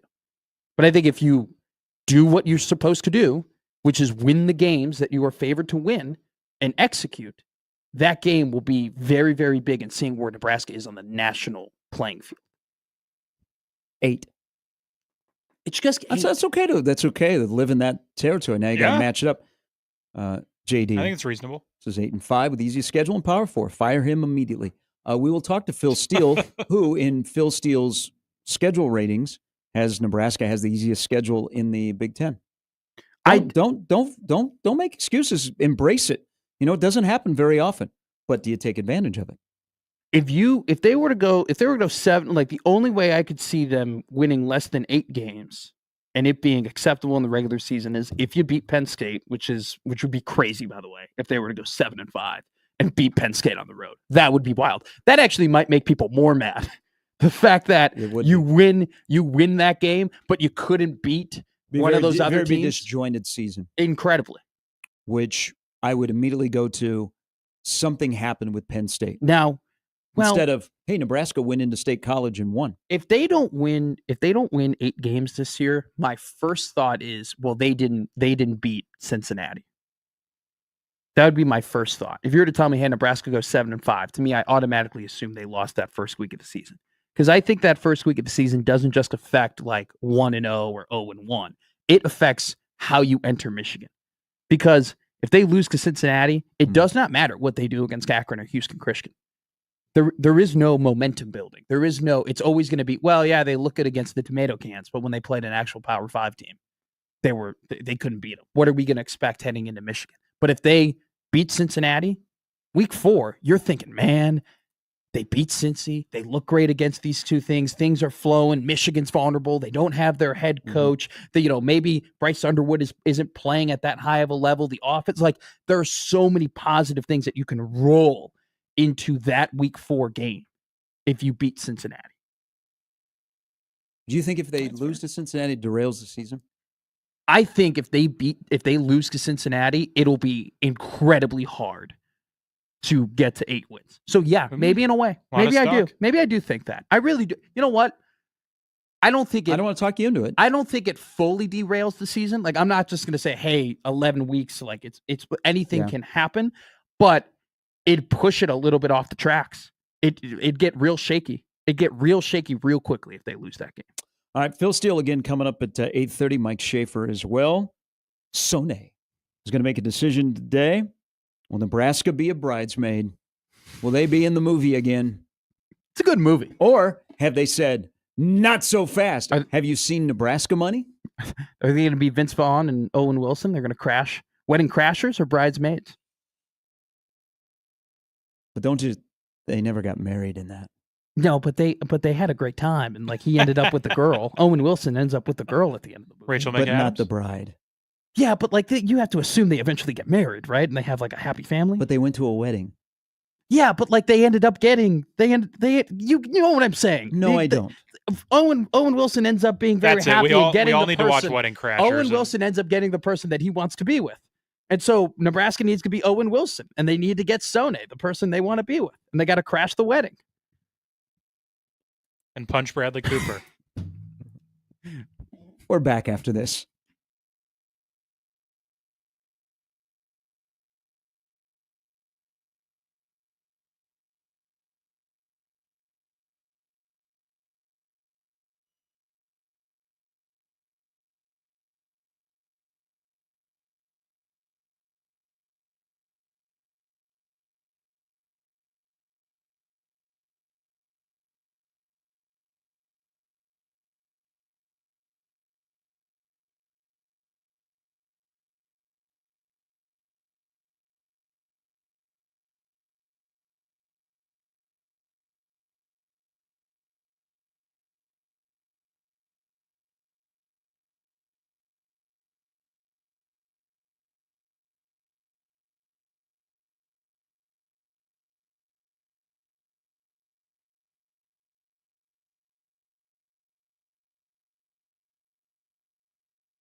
Or would you rather get caught at cheating on your spouse, Coldplay or Red Hot Chili Peppers concert? Ooh.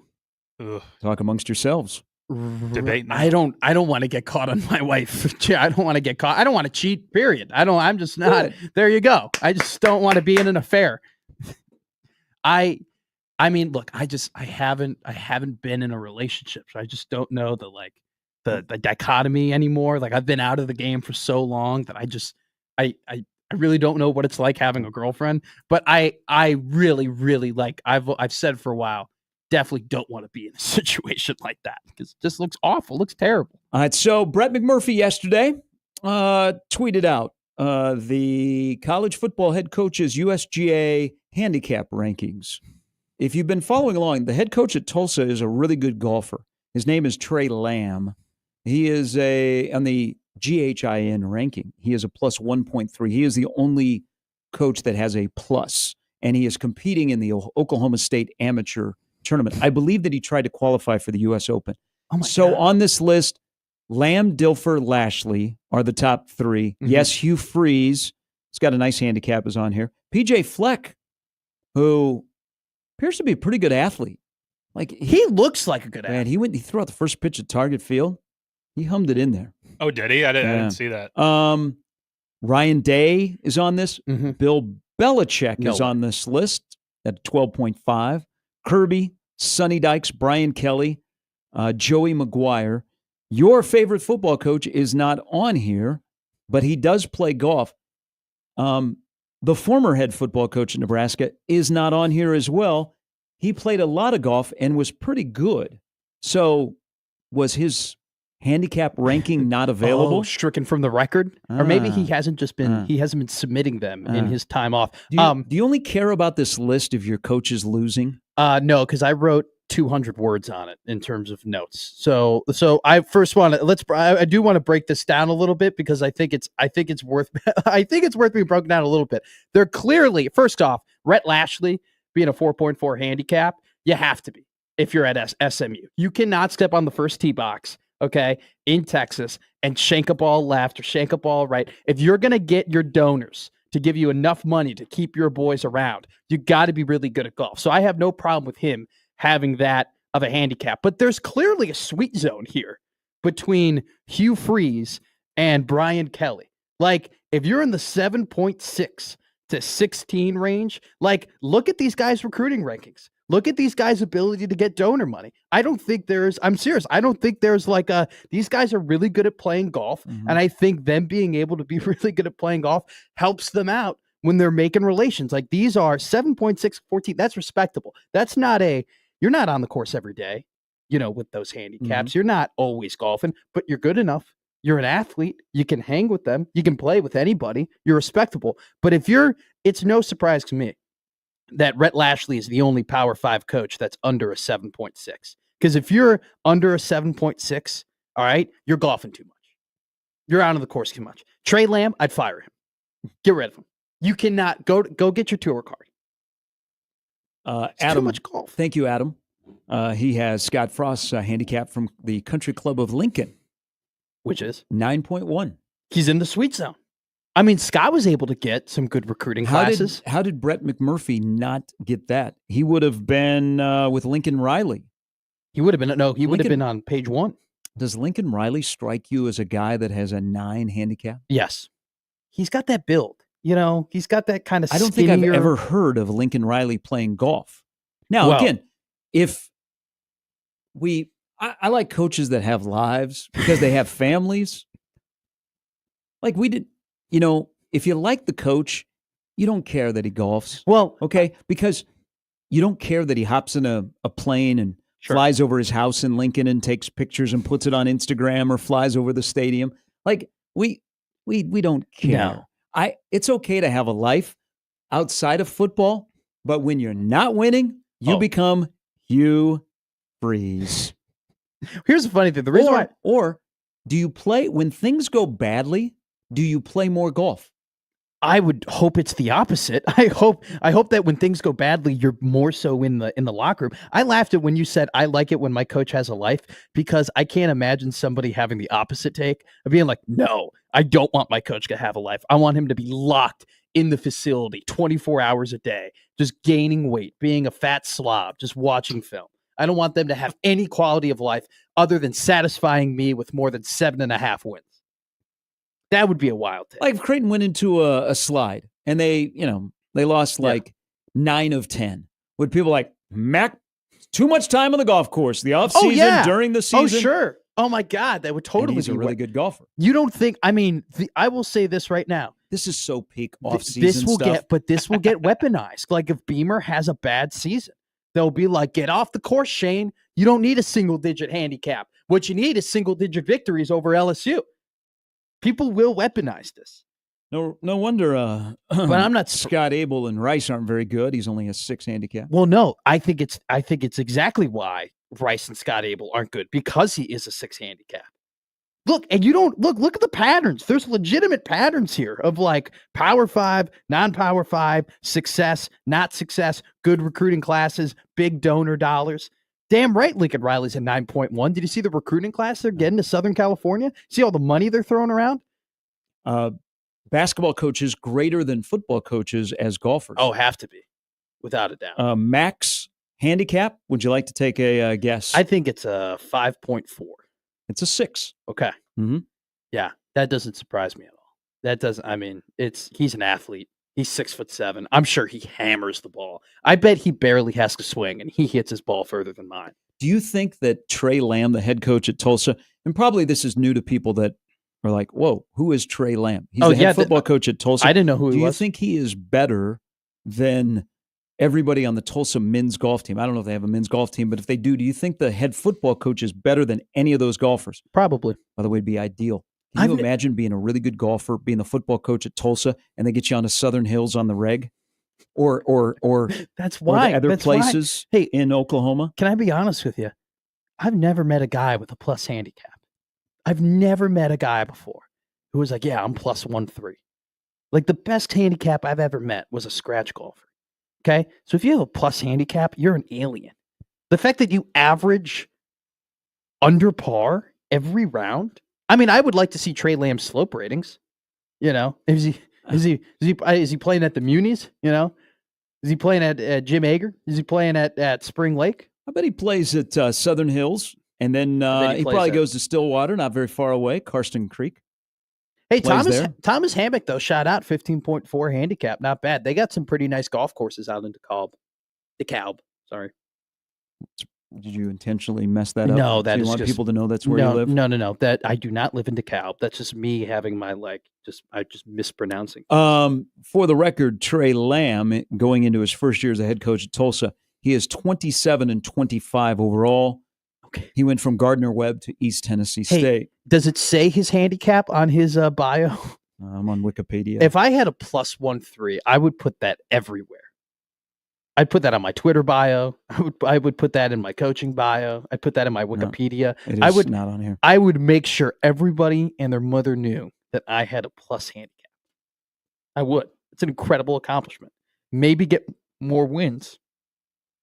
But hey, you're a good golfer. Coming up next, if you were planning to go to Indianapolis this weekend, somebody that is bigger than the league that she plays in is not playing. And there are people that are upset that either play with her, against her, or run the WNBA, or paid a lot of money to go see Caitlin Clark this weekend at the All-Star Game for the WNBA. We'll get into that. Phil Steele's coming up in 30 minutes on Gary and Matt with Peter in for Jimmy on 1620 The Zone.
And this from old school? I think so. Master Puppets. Oh, yeah. Seen Old School? Great movie. Put it on the list. I might be due for a rewatch Put it on of the that. list. I told Connor I'd watch Con Air like last week, and I have not gotten to it. You remember when I told you it was Matt McMovie month, and I watched 3 movies in 3 days, and we've just fallen off since then? I'm addicted to Summer League. USA have the top 2 spots currently at the Open. Brian Harmon, done for the day. Well, no, he's on 16. He is 7 under for the tournament. He is 5 under today. Harris English is 2 under through 11. He is 6 under. So good day for the Americans. I made one bet. Mm-hmm. Spieth in the top 10. Okay. That was my one bet. I didn't go crazy like I've been going because I went crazy in other places this weekend. Let's go DP. But I put $10 on plus 500 for Spieth to make the top 10, and we're looking pretty good. He's 1 under, so we're fishing. Remember when? And by the way, the end zones in Lincoln are bright red. Yeah, they pop. There was someone who won the end zone battle though yesterday. Well, so now does Nebraska need to change their end zone? The Kansas football stadium is done with the phase of their remodel. It looks great. I've asked Jimmy. I still have no idea why they kept the other side where the visitors sit. That looks exactly the same, but the rest of the stadium is completely different. Oh, I didn't know that they kept that. Yes, it's a banger. It looks great down there. But they put in the new field turf, and with their end zones, they did this thing called Wave the Wheat end zones. It is a wheat-themed aesthetic. It, of course, Kansas in wheat. So their end zones have what looks like wheat in them. Remember when we had ideas around here about doing corn stalks in the end zone of Memorial Stadium, and people laughed? Would you laugh more at wheat in the end zones, or corn stalks? Because I don't recall Kevin Costner making a movie about where you walked out of the wheat. He did make a movie about walking into the cornfield or out of the cornfield. Will Dannon revisit the idea of putting corn stalks in Nebraska's end zone because it's okay in Kansas to lean into their ag background? Can you imagine that? 951-1620. Can you imagine that regent meeting? Dannon walks up. We need more money. Why? I want to put corn in the end zones. Why? Kevin Costner. That's why. Oh, okay. Sounds good. That'd be one hell of a meeting. That'd be incredible. I think it's sexy. I think wheat is sexy. I think the end zone. When you're Kansas looking at your football, breakfast in the morning. I don't eat breakfast. Those Wheaties. I've never had Wheaties before. I've never had Wheaties, cream of wheat, or anything like that. I'm Cheerios. Yeah, sure. Honey nut though, not like guys. When I eat cereal, I'm not eating it for the cholesterol. I'm eating it for the sugar, for the pure sugar and the milk. Wait till you start drinking Coke. Okay, go. I drink Diet Coke, but you did warn me. You're like, you've given me because I've been telling you I've been drinking Diet Coke more, and you're like, just because it says it has 0 calories doesn't mean they it's don't good need to for be you. pounding like 8 a day. Yeah, I'm kind of concerned with. I'm at like at least 2 a day at this point with my Diet Coke. Honestly, that's that's fair. It is so good. That's about what I'm at. I don't know why when I was younger, Diet Coke was the most disgusting thing on the planet. I would be like, why would anyone ever drink this? And then now I think Diet Coke tastes better than actual Coke. I prefer it. It's a journey I'm on. I made the switch. There you go. Welcome to the good side. And you know what? I see what you mean, because you told me a story once when you you ordered a Diet Coke. They accidentally gave you regular Coke, and then you tried it, and you're like, "Oh my god!" No, I see what you mean, because I had a regular Coke the other day for the first time in months, and I'm like, it's different now. Also, you guys are understanding that the 4 worst words that a waiter or waitress can give you is, "We only have Pepsi." Yeah, that does hurt. Or we don't have Coke. Is Pepsi okay? Yeah, that's not okay. Or the other worst words is, it's just going to ask you a quick question. That's why you bring your own when you go to anywhere in Lincoln. But the Wave the Wheat end zones in Lawrence, they actually look kind of cool. They're hot. I don't know if initially you realize what it is. Like if you tuned into a Nebraska game, Nebraska, Michigan are playing, and people for the first time watch Nebraska at home, and they go, the corn stalks. Would they go, Wow. Or would they laugh at us? I think they would. Honestly, I think it'd be a good thing if Nebraska weren't to do the corn stalk thing. And it has nothing to do with it being, I'm being serious. I'm being 100% serious. It has nothing to do with like it looking funny or people laughing at it or anything like that. It's the stigma of like Nebraska's only corn. There are only cornfields out there. So there's nothing to do out there. And I feel like if we were like, if Nebraska, and which is not true. It's not true at all that Nebraska's just a bunch of, like, you're trying to get away from that. Like Nebraska's a great state. We do have an ag. No, we have an ag. Yeah. But like we also have some other great things that are going on, and it's not just like a desert of just like corn everywhere. That some the people desert might dome think. could be in the end zone. But here's what you would miss out. That'd make people mad. New play-by-play voice, Kyle Crooks. Yeah. You have corn stalks in the end zone. When Nebraska scores, because people are asking him, hey, what's going to be your signature touchdown call? You can't be a Warren Swain. You got to be louder for the Nebraska touchdown than you do for the opponents. Just think if Nebraska had corn stalks in the end zone and in against Akron in the first home game into that bright red end zone. The red is taking over Memorial Stadium, by the way. Dannon likes red. His cheeks get a little red. Have you ever seen him? Like when he's out and his cheeks get a little red. I think it's just a thing. Do you think Dannon wakes up and looks in the mirror and goes, I want the end zones to look like my cheeks? He was destined to be an AD at a school that had red in it because of his cheeks. So this is what is a missed opportunity if you don't have the corn stalks in the end zone for the new play-by-play guy. So when Nebraska scores and Dylan Raiola dives over the top for a quarterback sneak on the opening drive of the first home game against Akron, he can say, Colonels are popping. Touchdown, Raiola. No. Colonels are popping. No, that sucks. That's terrible. And then all of a sudden on the scoreboard, stop it. Sound effects. Stop it. Then the fireworks go off. You are crazy. That is off. That is terrible. That's cartoonish. Colonels popping. It's low hanging. We're not first off, Nebraska isn't known for popcorn. It's just known for corn. Goodrich. Popcorn? Colonels popping. Colonels aren't popping. Maybe a Children of the Corn reference would be like. I don't know if that would be appropriate. Only for night games, maybe. Maybe, yeah. Wouldn't that be a hell of a call? They're back in the end zone. The Children of the Corn make it 49-14 Huskers. Somebody would make an Epstein joke. But I've got a better idea. This was a fun idea. I think it probably just died right now with what you said.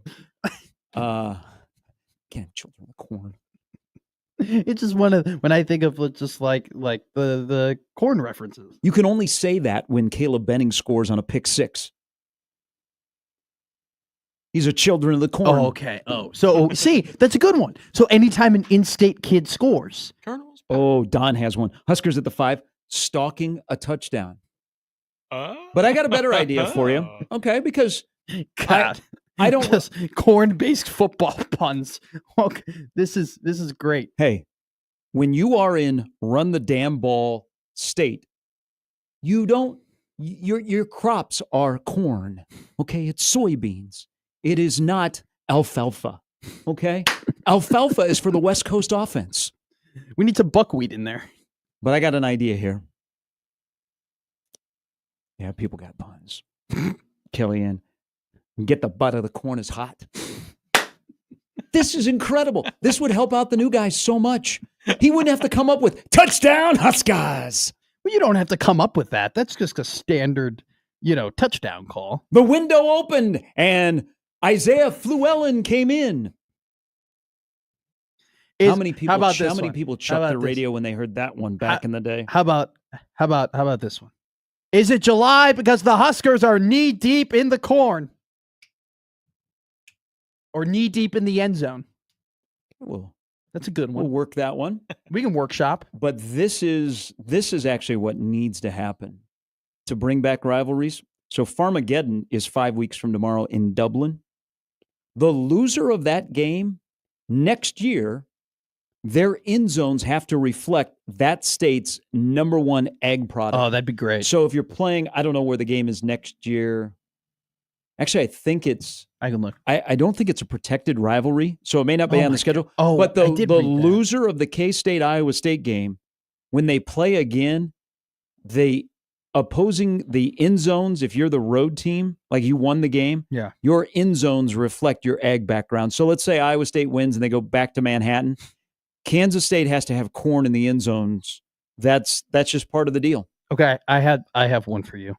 This is a negative one in terms of the corn puns, right? If you have corn, the corn end zones.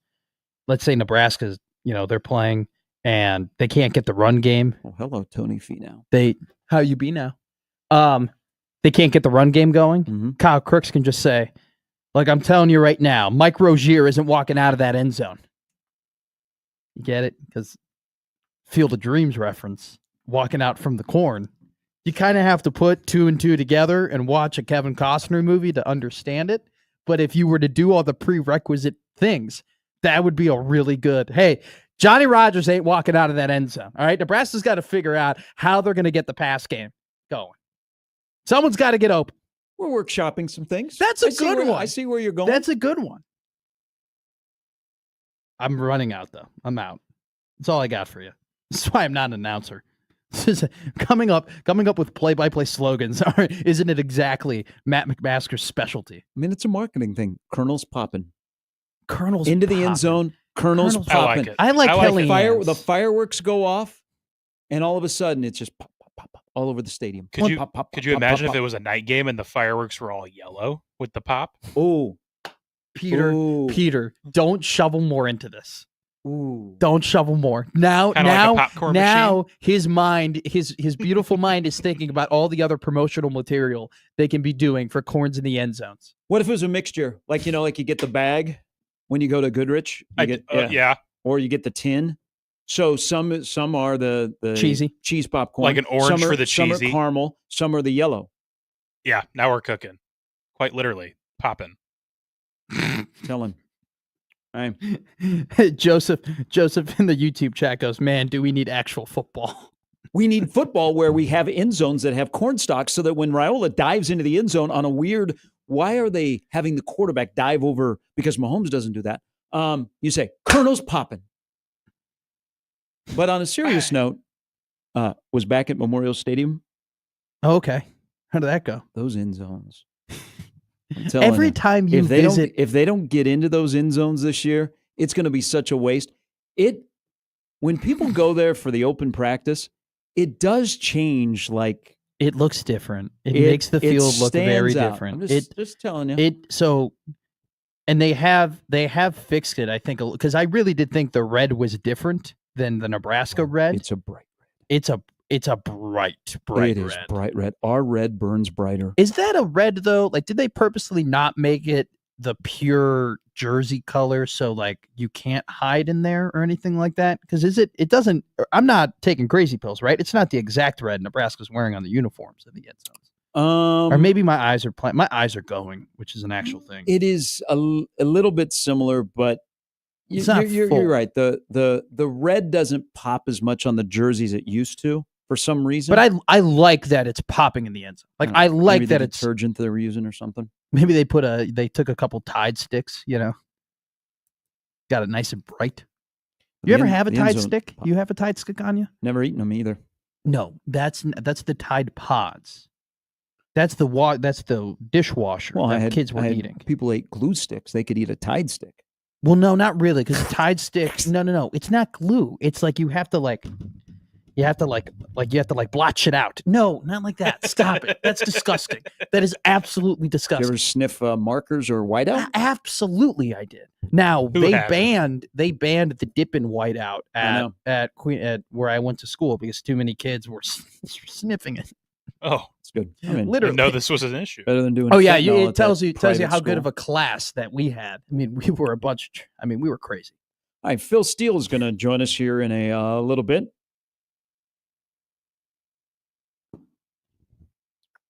I'm just looking something up.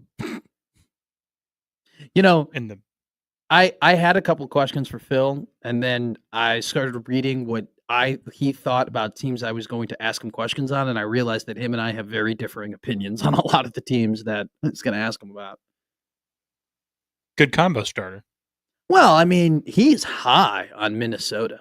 He really, really likes Minnesota. I don't. He is part of the Tyler Kanak train. He's got him as a starting tackle. I didn't know that was going to be like that's one of those conversations where I didn't really anticipate that being It's not just it's July and let's find a guy. That's that is real. What do we think about this one? Work this real quick before we go to break. Yeah. Give it to me. Shuck me. It's a touchdown. Now, quickest way to lose your job as the new voice of the Huskers would be to forget the S&H. But you know what? People around here would be like, hell yeah, welcome. Wouldn't shuck me, though, be like if the other team scored a touchdown? Oh, that could be a possibility. You know, and Michigan punches it in. Shuck me. Well, you'd want Nebraska because then as they go in, you'd be shucking the corn. That'd be team celebration. Can you imagine if this was the celebration of the year? Hey, defense is picking off passes. Man, they are out there detasseling. No? I like it. That's a good one. Akron fumbles, and you go, they're eating seed corn. No? And then when they do that thing Have you been waiting for this segment? Do you have a whole Rolodex and list? Thinking about when they shoot the T-shirts off between the first and second quarter and that mascot comes out and they play Herbie. They play a song, which I'll admit, last weekend I was jonesing for it. I listened to the Killigans. It's growing on me. But what if it's a combine? That'd be fun. And then as it makes its way into the end zones, that's when they shoot more T-shirts because as they go over the corn and they're harvesting it, that's what should happen. Let's just put corn everywhere on the field. I know it'd be everywhere in the green. It'd be kind of confusing with the hash marks. I think it'd be tough with the grass. But I get what you're saying. I don't think they're going to ever have grass at Memorial Stadium. Really? We were all gun-ho and we were like moving really close. What they just installed is very close to as real grass as possible. That checks out. All right. Phil Steele is going to join us here in a little bit. At least we think he will if he's not monitoring the show right now.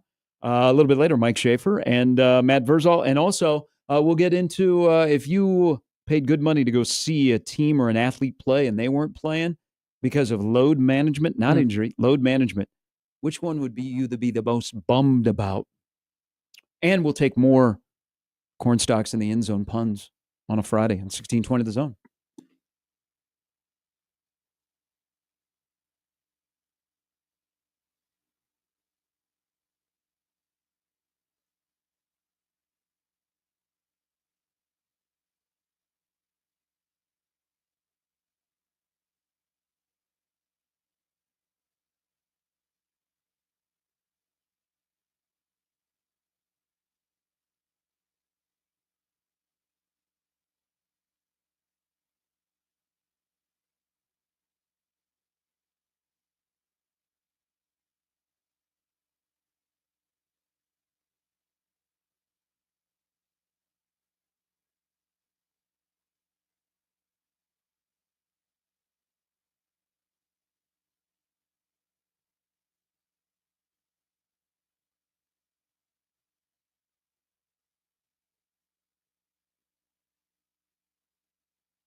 just trying to help out our friends at Acres with their marketing. Raiola passes, and it yields a touchdown. I like my knee-high one. My July and knee-high, That's probably my extent of my agricultural knowledge in terms of phrases and terms I can use. And the reason we're talking about this is because of the KU end zones, where they wave the wheat. They're so sexy. They're so pretty. The people that wave the wheat or the end zones? No, the end zones are sexy. The different types of blues. I'm a monochromatic man. I love being monochromatic, Okay. Having the different shades of colors, like, the different, like I wear black in 3 different ways, or I wear like red in 3 different ways. I'm a sucker for a good monochrome. Like outfit, customization, a car. Like I love those. Like my dream car is a Ford Mustang with a racing stripe right down the middle. And I saw a Mustang, which it was a black Mustang, but then it had another shade of black as the racing stripe. And it looked so good. Phil Steele is going to join us here in just a little bit. He's on the line. Peter's having a conversation with him. Peter's like, I think you have Clemson too high at 2. So once Peter gets over his Clemson hate, he's going to have Phil on with us. How can you trust Darius Taylor? All right. The Bible is out. Everybody's on vacation, so they're taking it with them. You maybe have not gone. You're only going to go to Barnes & Noble once a year, and that is to get Phil Steele's magazine. And he joins us now on the Prairie Flower Casino Zone Hotline. Good morning, Phil. Hey, good morning. How you guys doing this morning? Great. How are you doing now that all the hard work is over? Now you're making appearances all over the place. The book is out. You're retweeting pictures of people that are on vacation. You got a good life right now. Yeah, this is my fun time of year, guys. Nice. I mean, magazine time, which is 7 months, a lot of 80-plus hour work weeks, deadline. Football season, I'm trying to keep track of 60, 70 games each and every week, go through watching replays, working about 100 hours a week. This is my fun time of the year. I get to do a bunch of radio shows, talk football, maybe work 50, 60 hours a week. It's like being on vacation. Hey, before we'll start at the top with Nebraska, but before we get to that question, how do you determine who goes on your covers, your regional covers, your national cover? Yeah, we take a look at, like for the national cover, it's usually my top 5 teams. So I actually don't send the picture or don't send the request for the national cover players until we get it probably about 2 weeks before the magazine goes out, because I don't know who my top 5 teams are. The rest of the regional covers are done based on A, if they're a star player, or B, if they're going to have a team that does real well. As an example, a couple of teams that are on the cover this year that don't normally make it, you're looking like Navy has made it, because I think Navy's going to have a really good year, and they made my East Coast cover this year. All right, let's start right with Nebraska. You have, for the most part, been fair in your analysis of Nebraska from Scott Frost to Matt Rule's first 2 years. Phil, all of the metrics are out there about a year 3, what happens with Matt Rule, whether he's in Philadelphia or Waco. Now he's in Lincoln. Walk us through how you came to your conclusion of how high you see Nebraska, which you do in 28 in your rankings, 35 in your power poll. Yeah, and guys, last year I had them on my most improved list, and they jump out to 5-1, and I'm thinking this is great. And then I'm sweating bullets down the end, hoping they get that 6th win, and it didn't happen till at the end of the year. But I like the way they finished the season. I like the bowl win, and you touched on it. You look at year 3 for Coach Rule. He took a Temple team and Baylor, and at Temple they went 10-4. Baylor they went 11-3. So can he get to the double-digit wins, I guess, is the big question. And really, I think we're going to see improvement in Dominic Raiola. I mean, last year, Raiola started out of the box great. He had 9 touchdowns, just 2 interceptions the first 5 games. Disappointing that he only had a 4.9 ratio in the last 8 games, but I think you're going to see marked improvement in him. He's a second-year guy now. He's seen the defenses, and I'm looking forward to watching him this year. Running back core, I believe, is young and improving. They have a lot of talent. They're young. I think Emmett Johnson and Ives will step up there. The receivers, I like the tight end group naturally, and I like the addition of Dane Key and Isaiah Hunter. Hunter coming in from Cal, Key from Kentucky. I think they're going to be an upgrade at wide receiver. Offensive line, Coach Rule told me it's going to be a strength, and it hasn't been the last few years, so that's always a promising thing. Bringing in Rocco Spindler from Notre Dame, Tyler Knack from Utah, Elijah Pritchard from Arkansas is good time pickups there. And defensively, all three units rank in my top units in the front of the magazine. So overall, this is clearly the best Nebraska team they've had in Matt Rule's 3 years. Generally, new head coaches, when they come in, it takes about 3 years to get your best team, to get all your players on board, to get everybody knowing the system and have it be a team. And I think Nebraska's poised to have a really good year. They're going to have to jump out of the gates. They got a tough Cincinnati team in the opener in Kansas City, but if they get that, they got Akron, Houston Christian, and I think they got a great shot at beating Michigan at home, and that would all of a sudden, I think, get Nebraska fans pretty pumped up for the year. Phil, I got a couple of teams that specifically I want to ask you about throughout the interview. But before we get there, I just have to ask you, because you've been doing, these incredible magazines for a while now. And while you've been publishing, these magazines, college football has changed drastically. And so I just want to ask, how have you seen yourself making, what's the difference between writing the magazine this year and the last couple of years compared to when you were writing them in the early 2010s and when, there wasn't the transfer portal and there wasn't all of this attrition and there wasn't all these things going on? Yeah, just 5-6 years ago, I used to be able to talk to the coaches right after spring practice was over. I would always wait to talk to the coaches till after spring practice was over, but some of them ends the start of April, or mid-April. And I could get a lot of the coaches' interviews in. This year, I not only had to wait for spring practice to be over, but also the transfer portal to close at the end of April. So now in the month of May, I'm trying to cram in 130 head coaches calls during the month of May, and it made it very hectic. You're doing all your third write-throughs and changing outlooks. You got players moving here, players there, and who's just signed. It makes that final month extremely hectic. Now, a difference for me this year, I think, opposed to last year, is I'm looking at teams that have cohesiveness, ones that recruit the same players. The freshmen are now seniors. You look at Ohio State last year. Yes, they used the transfer portal, but the majority of their players last year were recruited by Ohio State and played there. Clemson last year won the ACC. Majority of players recruited there, played there, used the transfer portal very little. Did use it a little once again this year. Iowa State in the Big 12 was in the Big 12 title game. Coach Campbell does a great job retaining players, does very little work in the portal. Army and Navy had big years last year. They do not hit the portal. So I think there is something to be said for the team cohesion, teams that stick together. And that's one thing I based a lot of my picks on this year as well. One team, you talk about Nebraska making the bowl game, but the team they had to beat to make the bowl game is Wisconsin. And I think, Phil, they are one of the most intriguing teams this season because they have also a third-year head coach in Luke Fickell, and the success at Wisconsin has not been up to standard, or at least what they're used to. And now they have this gauntlet of a schedule that they're going to play this year.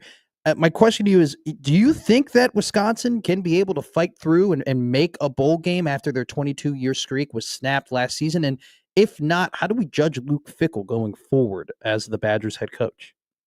Yeah, it's unfortunate for Coach Fickell that they are actually facing, as you mentioned, the nation's toughest schedule.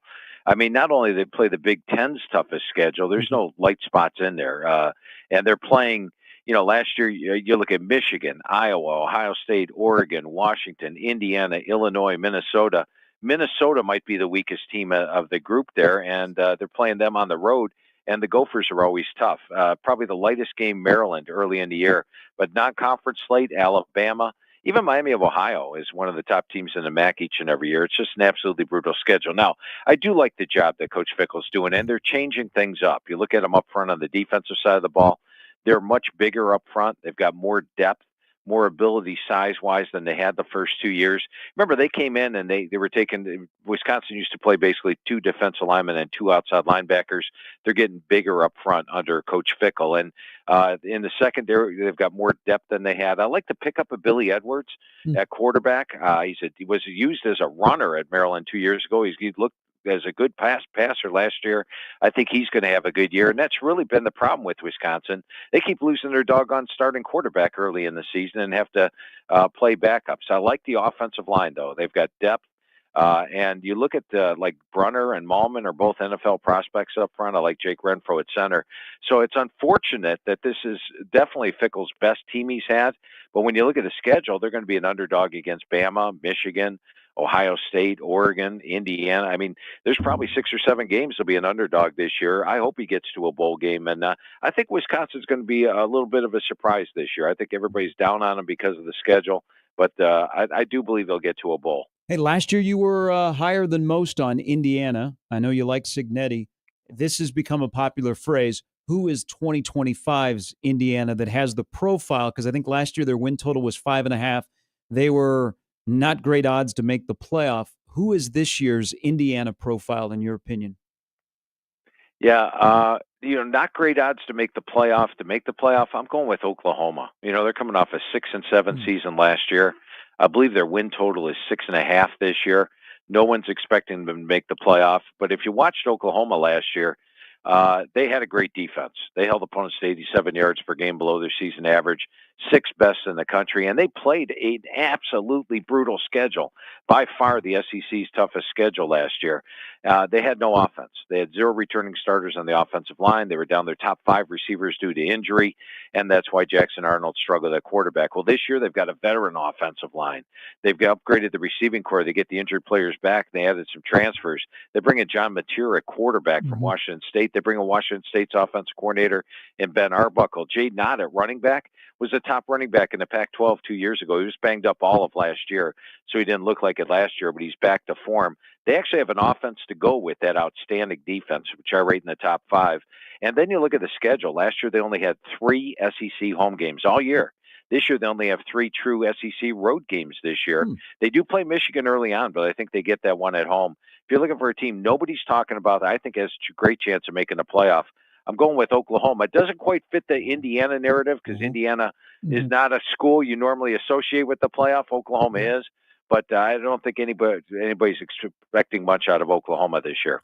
One team that the Huskers are going to have to go on the road and play are the Minnesota Golden Gophers. And, it's been tough sledding for Nebraska to go to Minnesota and win that game. But, Minnesota's in a very interesting position with, their young quarterback. And, they lost a little in terms of the wide receivers, but still have, some pretty solid guys on both sides of the ball. I mean, how do you view the Gophers heading into this season with PJ Fleck? Yeah, that's going to be a tough game for Nebraska. Now, the key for Minnesota is going to be quarterback. I thought last year the key to their offense was Max Brosmer. Brosmer had an 18-5 ratio, was an outstanding leader of that offense, and they don't have that veteran quarterback like they had last year. Now, they do have Drake Lindsey, redshirt freshman that knows the system. They do have Darius Taylor back also at running back, and I think Taylor's going to be one of the better running backs in the Big Ten. Now, when I talked to Coach Fleck and went over the team with him, he called the offensive line. He said it might be the most athletic and deepest offensive line he's had since 2020. So they're going to be good up front there. The defensive line, they've got Anthony Smith and Jalen Logan Redding are both NFL caliber prospects. Linebacking core led by Baranowski is solid. And the secondary looks good as well. They've got 6 safeties that can play this year. So that's a dangerous game for Nebraska. I think Minnesota, under P.J. Fleck, almost every year, you add up the talent that they have, and Fleck finishes higher than that. He's sort of like Dave Clawson was at Wake Forest. That's going to be a tough game for Nebraska. I rated a toss-up right now.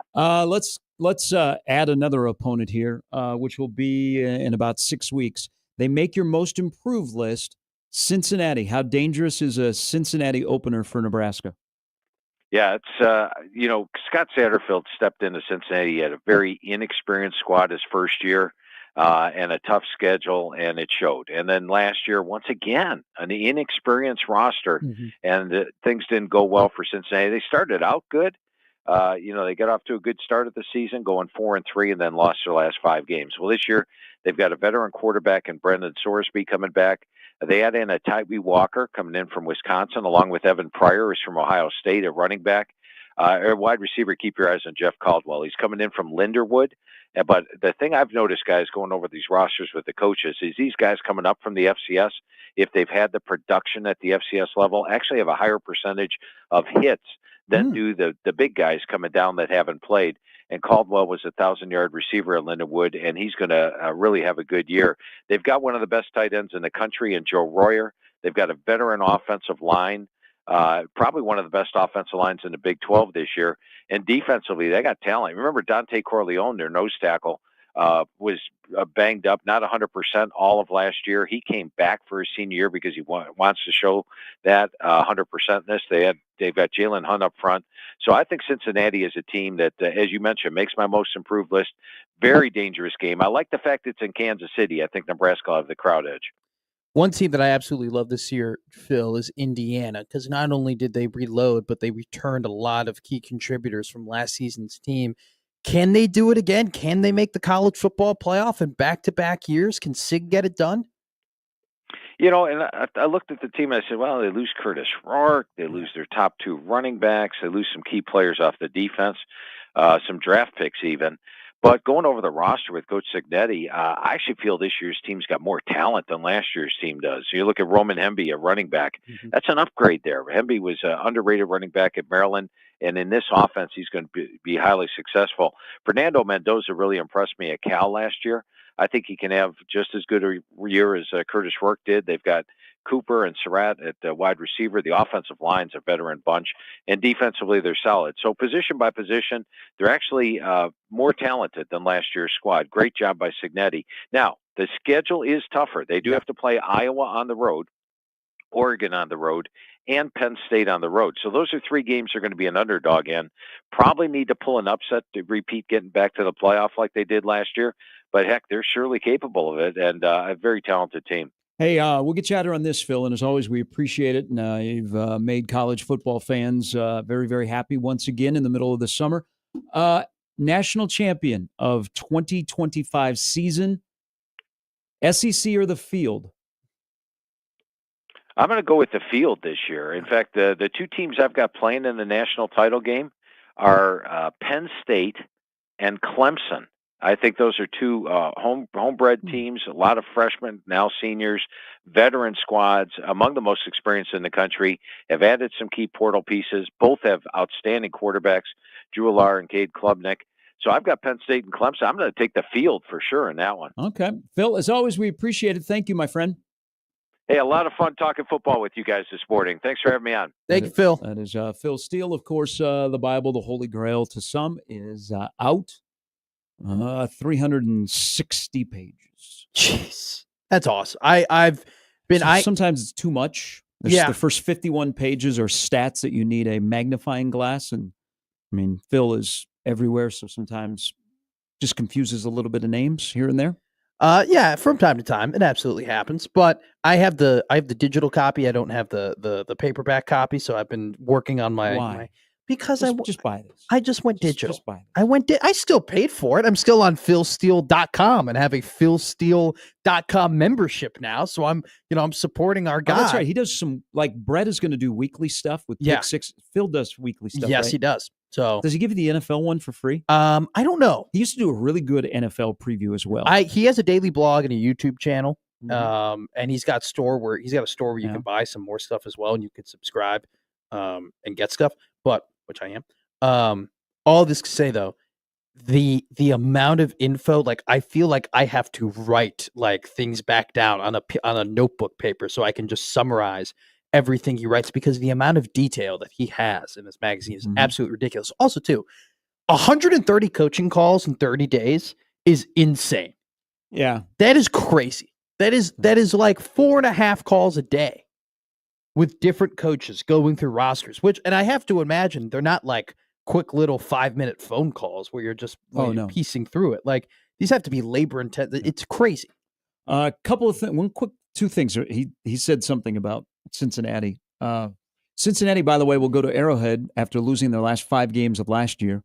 And the schedule, the way you look at it, you might not want to play Cincinnati at the end of September. But do you want to play them at the first part of or the end of August? Let's see. Kerry Combs is gone, right? Special teams D cornerback coach from last year. Mm-hmm.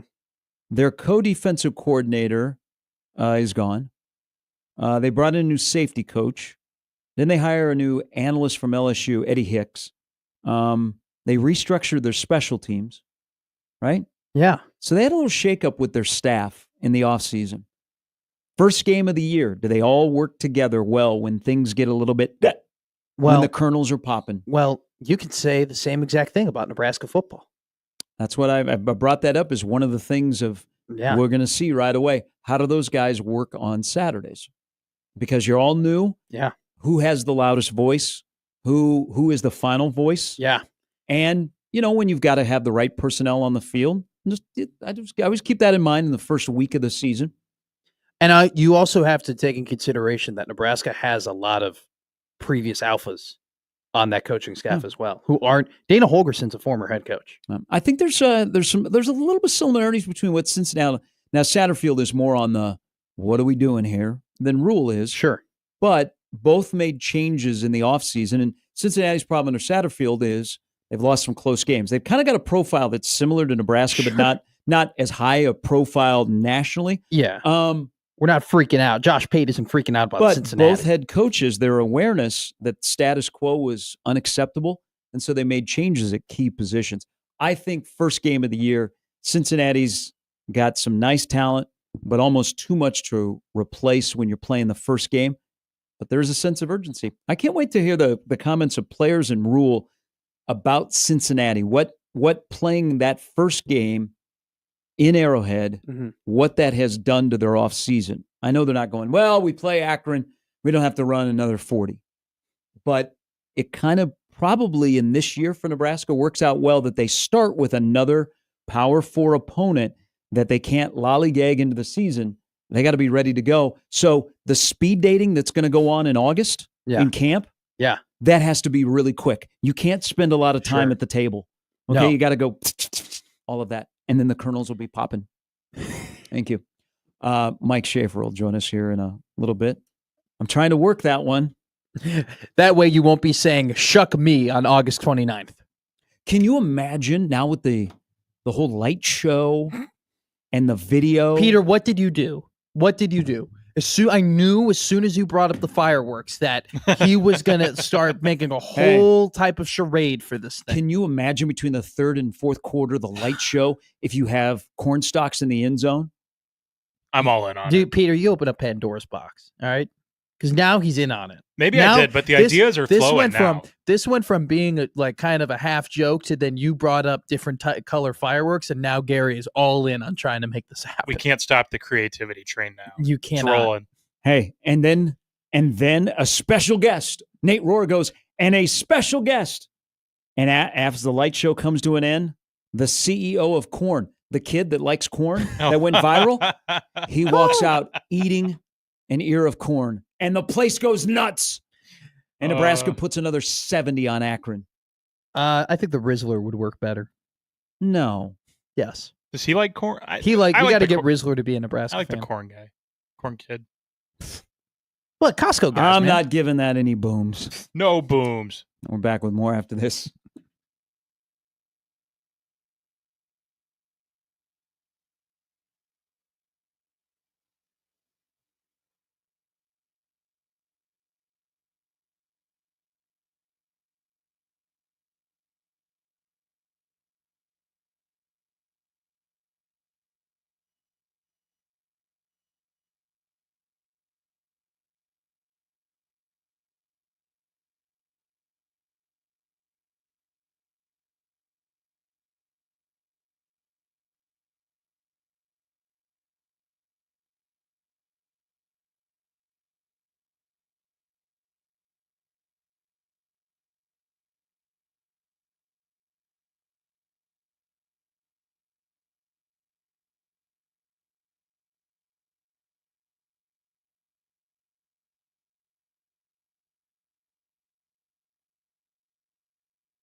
So there's a column in the Columbus Dispatch this morning about Ohio State fans should boycott Fox.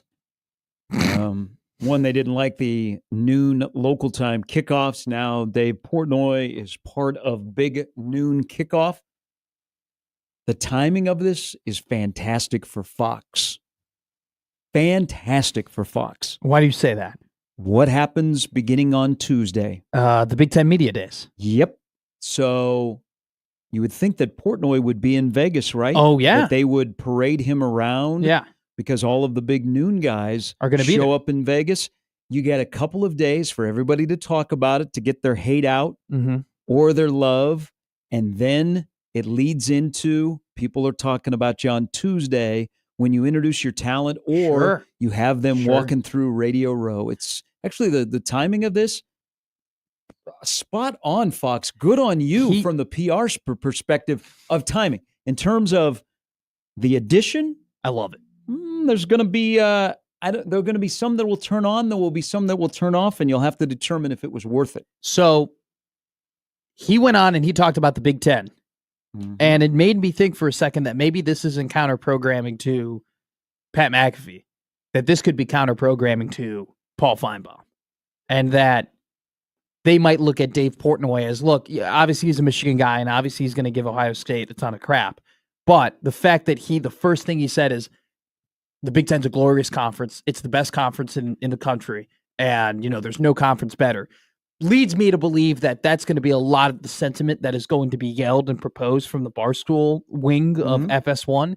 And I think that's really good for the Big Ten.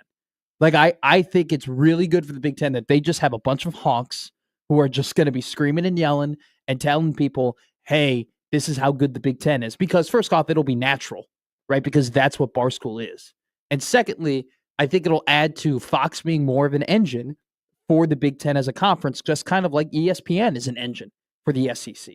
And so it's a very different way of doing it, and it's controversial, but I kind of see the vision of getting the loudmouth Big Ten Michigan lover and just having him just kind of promote your second biggest product week in and week out. And they're going to have an 8 a.m. to 10 a.m. Barstool adjacent show on FS1 too.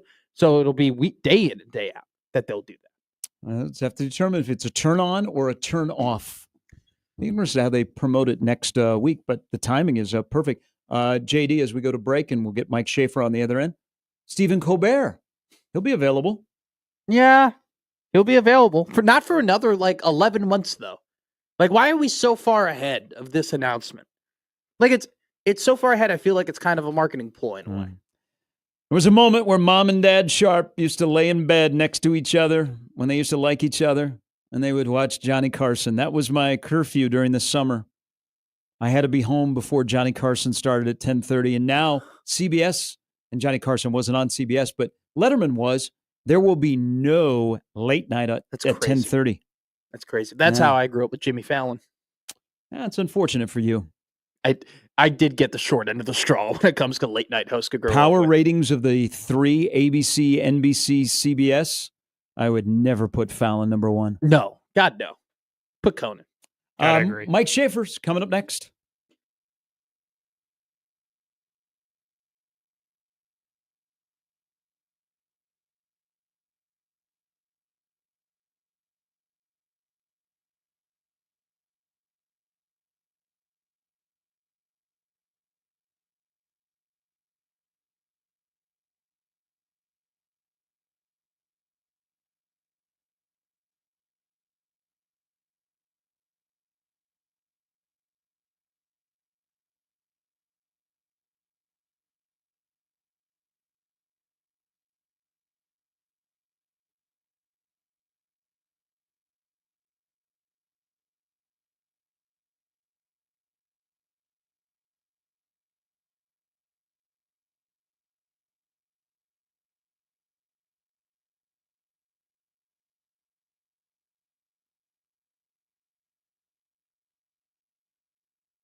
All right, let's welcome in, as we kick off the last hour of the week, Mike Schaefer from Husker 24/7. Good morning, Schaefer.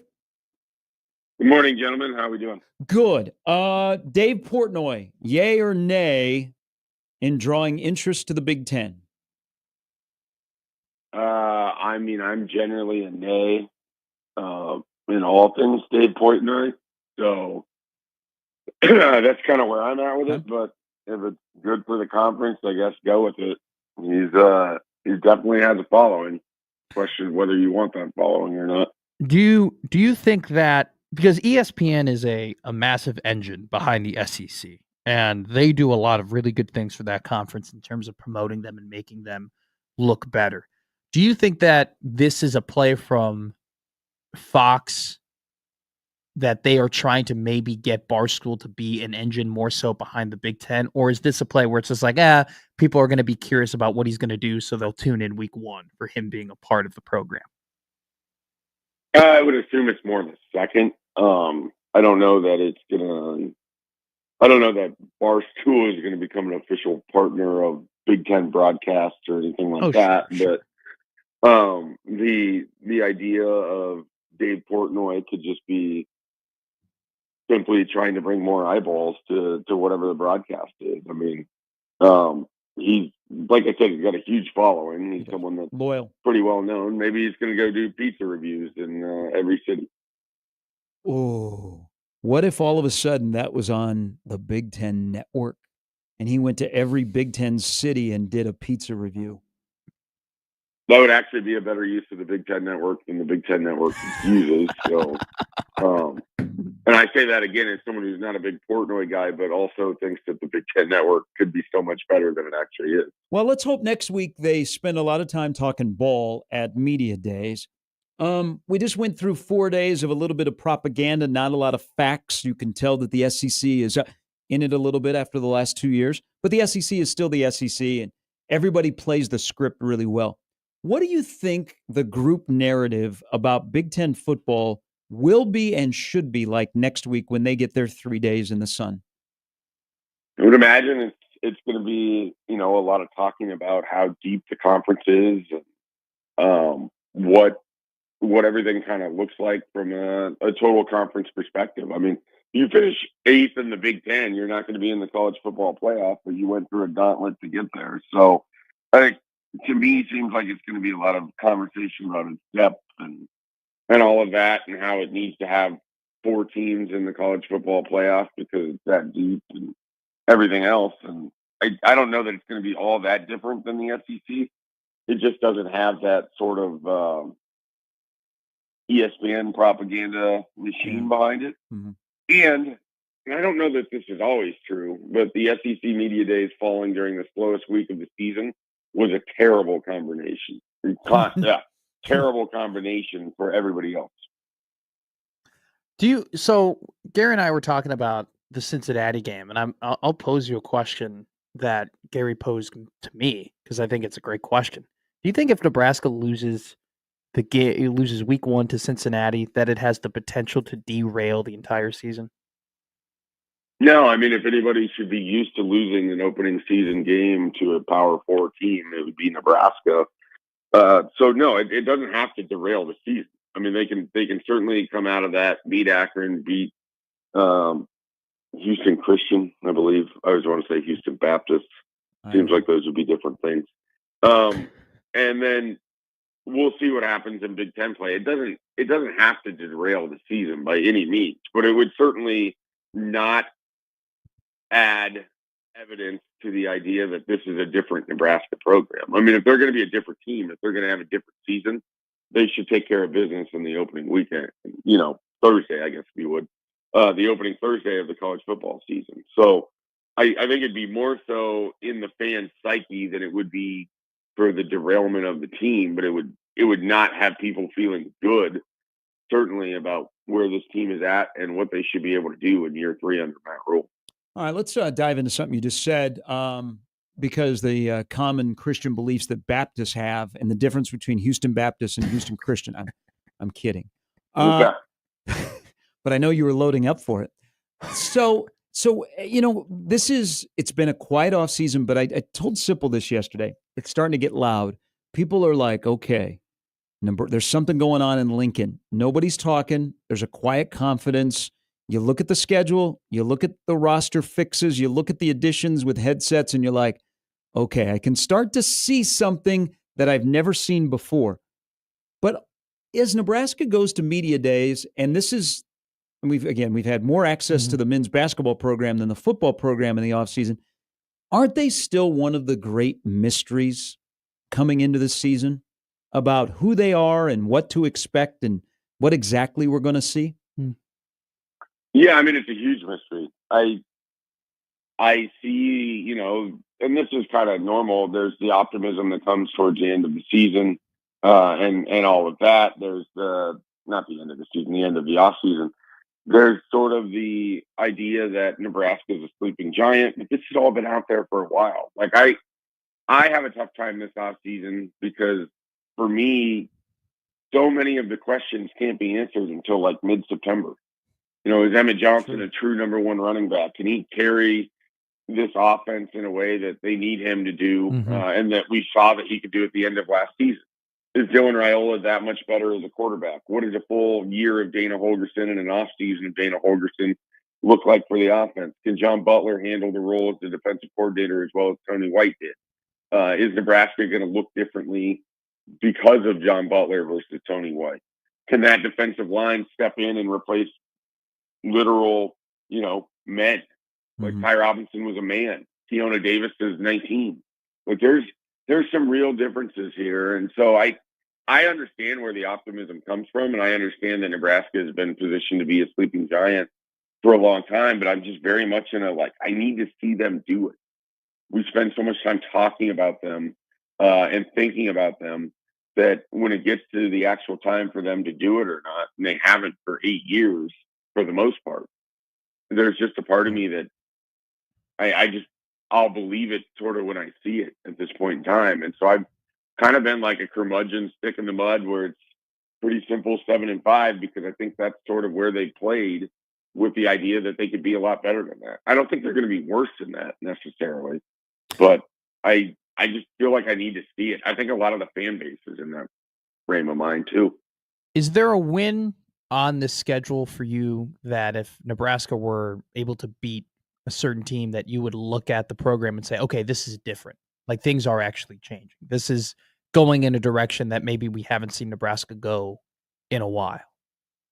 Well, if they're 3-0 and Michigan comes to town and then they beat Michigan, that will be, that would be sort of the win that would make everybody kind of collectively, whether it's the national media, whether it's locally, whether it's the fan base, whatever it is, college football world, that will have people being very interested. Nebraska's 4-0 after that Michigan.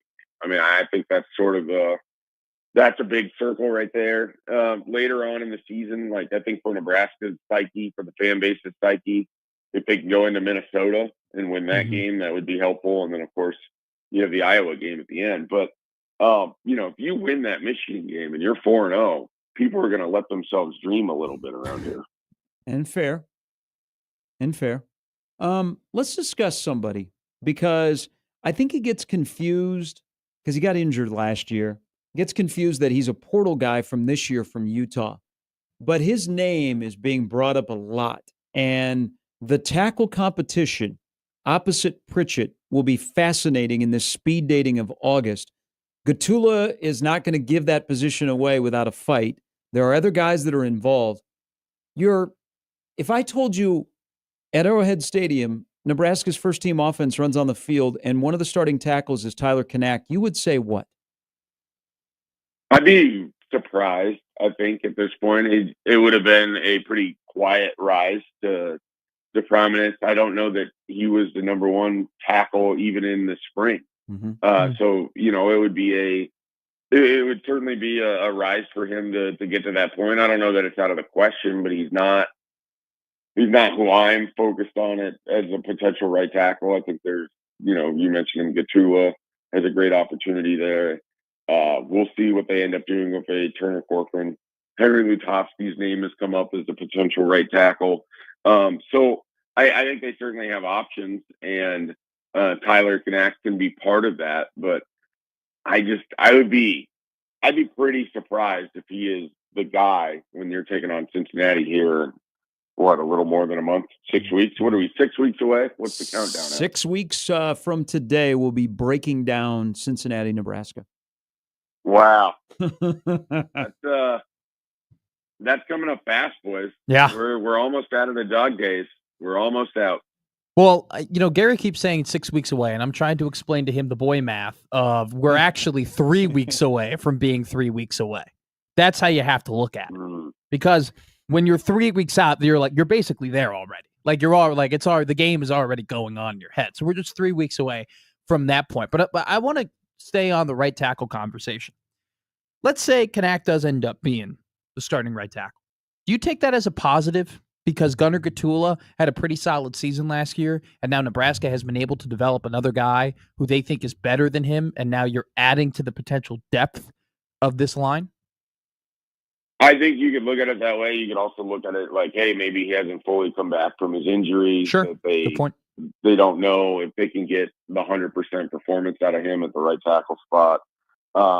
Maybe Tyler Knack just runs with the fall camp and ends up being the guy. Maybe that's a turnstile position all season. I don't know that. I think my biggest sort of takeaway would be, good for that guy because I didn't see this coming. And I still I'd be a little surprised ultimately if that happens, but it would be because he kind of came, from the back of the pack to end up there. And you have a lot of options that went through off-season surgeries or have had injuries and everything else. And so, if it ends up being Tyler Knack, he really had to have earned it because that's going to be almost a mishmash of potential options. To whoever comes out of that, I don't know that you are going to be writing their name in Sharpie every week either. Is that the only job that is open on the offensive line right now? Well, I think there's some question as to what it looks like on the interior, right? Like who's ultimately lining up on either side of Justin Evans. I think that Rocco Spindler is going to be involved. There's a handful of other potential people. Where does Henry Lutovsky play? Is it definitely left guard? Is it definitely right guard? Does he end up at right tackle? So I think there's some questions about what it all kind of looks like across the line. I don't know that we have an idea today of what Nebraska's top 5 offensive linemen are and what the starting positions that they're going to hold exactly is. I think that's something we're going to learn throughout camp and will be a big topic of conversation, certainly when we get into it. Big Ten Media Days next week. Are you more skeptical, or would you consider, so quick question, would you consider yourself more skeptical when it comes to the offensive line? I think they have the bodies that can have success. I think that they have depth there. I mean, I think it's going to ultimately be fine. There's a difference between being fine and being a plus for you. Sure. And I think there's an outside chance Nebraska can be a plus on the offensive line, which would be really helpful in your running game, or it would be really helpful, in a variety of ways. So I think that it absolutely can be a plus for Nebraska. But we've got to see it from some of these people. I mean, You're going to have a brand new center in Justin Evans.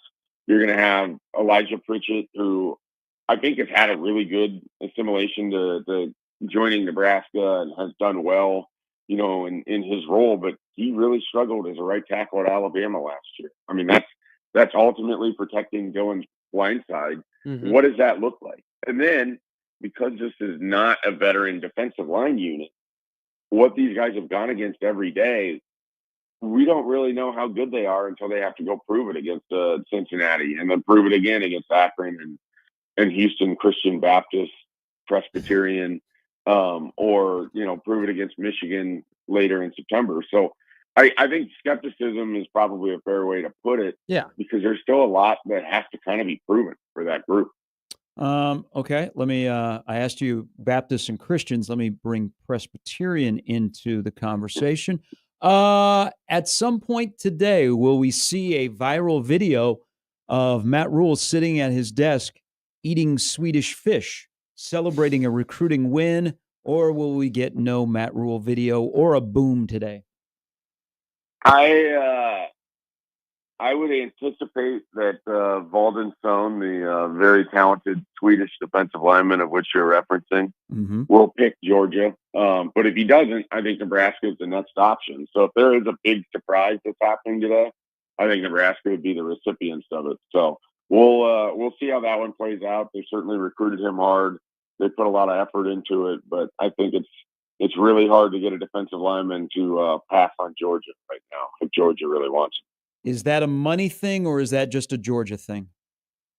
I think it's a Georgia thing. I mean, I'm sure Nebraska can make the NIL attractive, to what level they want to go is a different conversation. But I think when you're looking at Georgia's success developing defensive linemen that have gone in the first round in the NFL, I mean, it's hard to pass that up if you're, this type of recruit, and Valden absolutely is. And so, you're betting on Georgia's development above everything else. Plus, you're going to be playing a big game. I mean, it is a hard team to get ahead of in recruiting. It really is.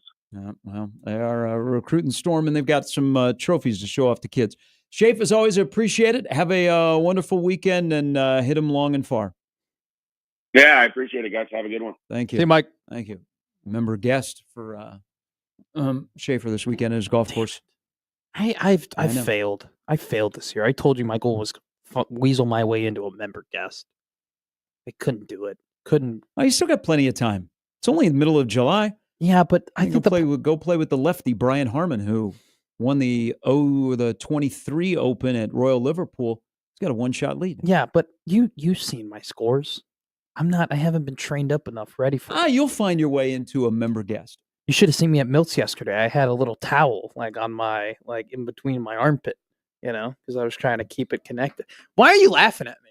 Why is that a laugh? Why is that a giggle? I'm trying to get better. No, it was a positive laugh. You're trying to help your golf game at Milt's. Yes, it's a big bucket for $15. Too big of a bucket. By the time you get through half of it, you're like, oh man, I'm worn out. I gotta go sit on the bench by the tee. But the large bucket isn't big enough. Is the problem? I mean, I hit about 55 different drivers. What, the large bucket isn't big enough? Now, you've heard that before, not in golf terms? No. Where would we be talking about that? That's what she said. All right. Matt Verzal will join us. I think it does. What's a bucket sexually? What's a sexual bucket? Only Peter and I know that? I guess, guys, I haven't had a girlfriend in 6 months or in 5 years. So, what's her name? We're not going to say her name on the radio. But she was we weren't dating. I was just spending way too much money on her. You guys went out 9 times. I know, right? It was crazy. It was wild. Matt. It was wild. So you guys were not a hoodie official? No, we never got. You would know. You would know more than anyone that we weren't official. Oh, I kind of liked her. No, you didn't. Yeah, you didn't even meet her. Well, you talked about her glowingly. Yeah, and then we stopped, and then I stopped doing that. I saw her at the Omaha Baseball Village, and I took a sharp left. No. Yeah, of course I did. Embrace it. Embrace the No, awkward. I didn't want to see her. Who got the win out of this? Her or you? Well, she did. She got 9 free brunches. She got free tickets to Creighton. She got a bunch of free drinks. I bought her Battleship. I bought her, she did nice I bought her some gifts and whatnot. I mean, this girl ate on, she had somebody buy her food 4 times a week for a good 2.5 months. She won. Okay, good on you for pulling the ripcord. Yeah, thank you. Verse is next.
All right, we welcome in our good friend Matt Verzal on this Friday morning. Good morning, Verz. Come on, boys. How you doing? I am doing well. It is not 99 degrees out, so that's good. Hey, it feels like football weather. It's getting there. Yeah, it's getting there. Anticipation is ramping up, so that's always good. I know that you won't. Well, how much? Okay, this is a good question, and I think we talked about this before. How much will you pay attention next week on things that are said by Nebraska's contingent at a media day event? Probably not at all. Yeah. And that's no disrespect to them. They have to go, and you got to go sell. You're on the national stage, and you got a chance you might catch a recruit's eye, so I get it. But I'm off of the off-season train. We're too good at it. We win July and August, and then September, October, November roll around, and we kind of do our thing. So the progress they are making, I am unbelievably happy with. Like you can see it if you know what to watch for. That's great. That gives me anticipation and probably more excitement than I've had for a season in a long time. Okay, so you look at it through a different lens. The just average fan, what should they be seeing that gives them the same optimism that you have, I should say? So I think you are looking at a group of men as coaches that are not only teaching them, it's not just you're going to run this play. Okay? What they're focusing on now is you're not going to inhibit our success. Okay? You're not going to try to do too much. You're going to do what we ask you to do inside of this setup. But the way that they structure things to make sure that Nebraska isn't the reason Nebraska loses. They're trying to make sure Nebraska is the reason Nebraska wins. Okay? So that sounds stupid to say, but we've all watched all of the games for the other guy's regime and this current regime where we just kind of go through and we're in a game, but then we lose the game. They won't do that again this year. Now, they may do one, so don't jump my ass if they do it. But I think they're going to win those coin toss games because they're more mature and they understand why they're doing it and they understand what the purpose for the greater good is. We had Phil Steele on earlier in the show, and he said that he's found that the FCS transfers, the stud FCS players who then transferred to Power 5 football programs, have had a higher hit rate in terms of production than Power 5 guys who are looking for better opportunities going to other Power 5 programs. Does that surprise you, and why do you think it took us this long to figure that out? Doesn't surprise me. I've made mention of it before. It's not I know you're new to the game. This is some free game for you. Don't be afraid to trust your own eyes. Okay? Just because it comes from something fancy doesn't mean it's good. Yeah. There's a reason it left what's perceived as better than Nebraska. The reason FCS guys come up, they're still hungry and they work better. They still feel they got more to prove. They still have a chip and they still carry that. The one that transfers out, now it's not everybody, but is either looking for a second chance and wants to prove his old school wrong, or got pissed because he wasn't playing right when he left. Like when you get those instances, and you can find all the articles why they left. Oh man, they disrespect me. They didn't play me. I'm this, I'm that, I'm the third. No. It's like, well, I left because it just didn't work anymore, and I don't think that they thought I was as good of a player as I am. And so away I went. Our soon-to-be left tackle that is a man-child. So that is not surprising to me. Now, what makes me unhappy when I say that is a team that we want to be real bad at the back end of our schedule got two guys from South Dakota State that I would rather they didn't have. But we'll cross that bridge when we get there. Is that one of them the quarterback? It is, and I think he's a great player, but I think the other one you got to worry about is the defensive lineman. That guy's good. I would have liked to have him. You are, and you've been consistent on this because, we'll sift through Pritchett's career at Alabama. Why will it be different at Nebraska? I think we're quick to poo-poo things like why somebody left. Like, that guy started 13 games at Bama. There's not a lot of guys on our roster, all due respect, that could start 13 games at Bama. Right? I think that's a fair statement because we're kind of in a restructuring process. I won't say rebuild, we're restructuring. So now it gets hurt, and now you understand how the psychology of things works. Because guess what? Guys got hurt back in the good old 90s. And some uncomfortable conversations were had. It's like, well, you can be hurt. That's fine. But that guy that's playing for you, he's doing pretty damn good. And we kind of like how that's headed. So you now, son, gauge how bad you are hurt.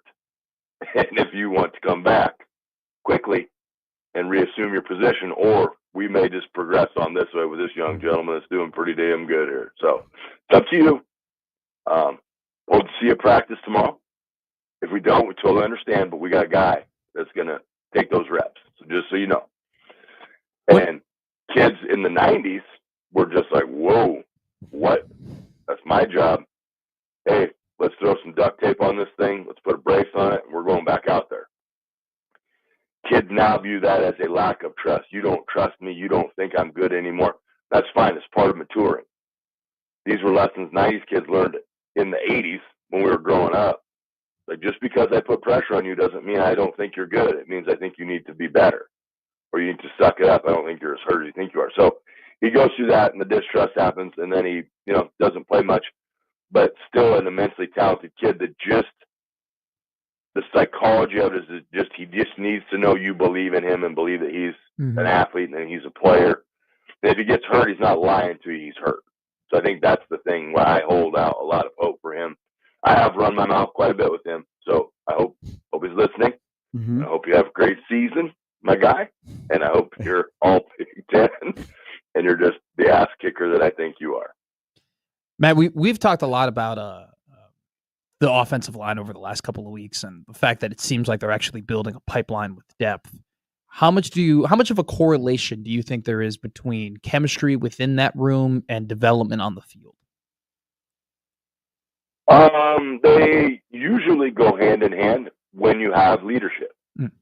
I think the big piece from the takeaways of the practice that I was at, Lutowski is taking that role. And he showed some things that I haven't seen out of a guy up there in 3-4 years. Wow. Probably, if I'm being honest, probably 10 years. But that's what you need. And you need to, one of the great things Coach Tenneper, Coach Young, Coach Osborne did was they never made you feel you were being left behind. That you were always in the mix. You were always a viable option for them if you did X, Y, and Z. Now, your older guys reinforce that. Hey, you need to work on this. You need to get better at this. You need to do this. And then you took that and you just worked on it. And you got better at it. And then you did get your chance. And you got to play a bunch, and it was fun. But when that leadership in that room starts to evolve and it starts to grow, that's when that room becomes what you need it to be.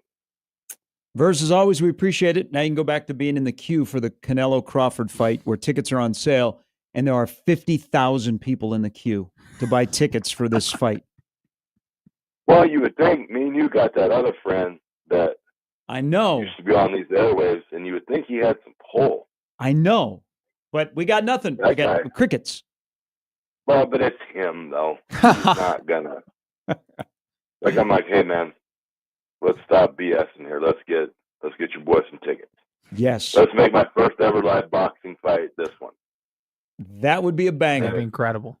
September 13th, Allegiant Stadium. We're there, but there are 50,000. There are 50,000 people in the queue. I think the most bitter, rich person in the world is going, though. I think Makovic of physical therapy may be represented at that function. Nicely done. Have a great weekend. See you, boys. That's Matt Verzal. You can follow him on Twitter at Verz51. Yes, there are so I just got in to see. Yeah, me too. 50,000 people on Ticketmaster are in the queue for the Canelo Crawford fight right now. Do they go live at 10? Yeah. Okay. Jeez. All right, I hopped in. Not that I'm not buying, but I'm just curious. But there will be, well, maybe 55,000 seats available. They're going to be sold out by the time I get in, if I'm going to be honest with you. But especially if you're getting in now. Yeah, I wasn't planning on going. I'm not planning on buying. But at the same time, I am just incredibly curious how much they're going to cost. All right, we'll come back. We'll put a wrap on the show, and we'll answer the question: the sadness of Caitlin Clark not playing this weekend. You went to Wrigley today, and PCA was taking the day off. See, but that's a little different. What? I think that's a little different. All right, I'll give you a different comp then. Okay. When we come back. All right, perfect. 1620 The Zone.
All right, so good luck to everybody that's trying to buy Canelo Crawford tickets. We'll hear stories of angst for Ticketmaster and how much you're paying, and then how much you're going to pay on the secondary site. There's a lot of people who paid money to go to Indianapolis to see the WNBA All-Star Game, to see one person in particular who is bigger than their league. She is injured. That is unfortunate. She is not going to play this weekend. Mm-hmm. They had a couple of games that were moved to NBA arenas because of her that she did not play due to injury. Injuries happen. We understand it. But there is load management, more so in the NBA.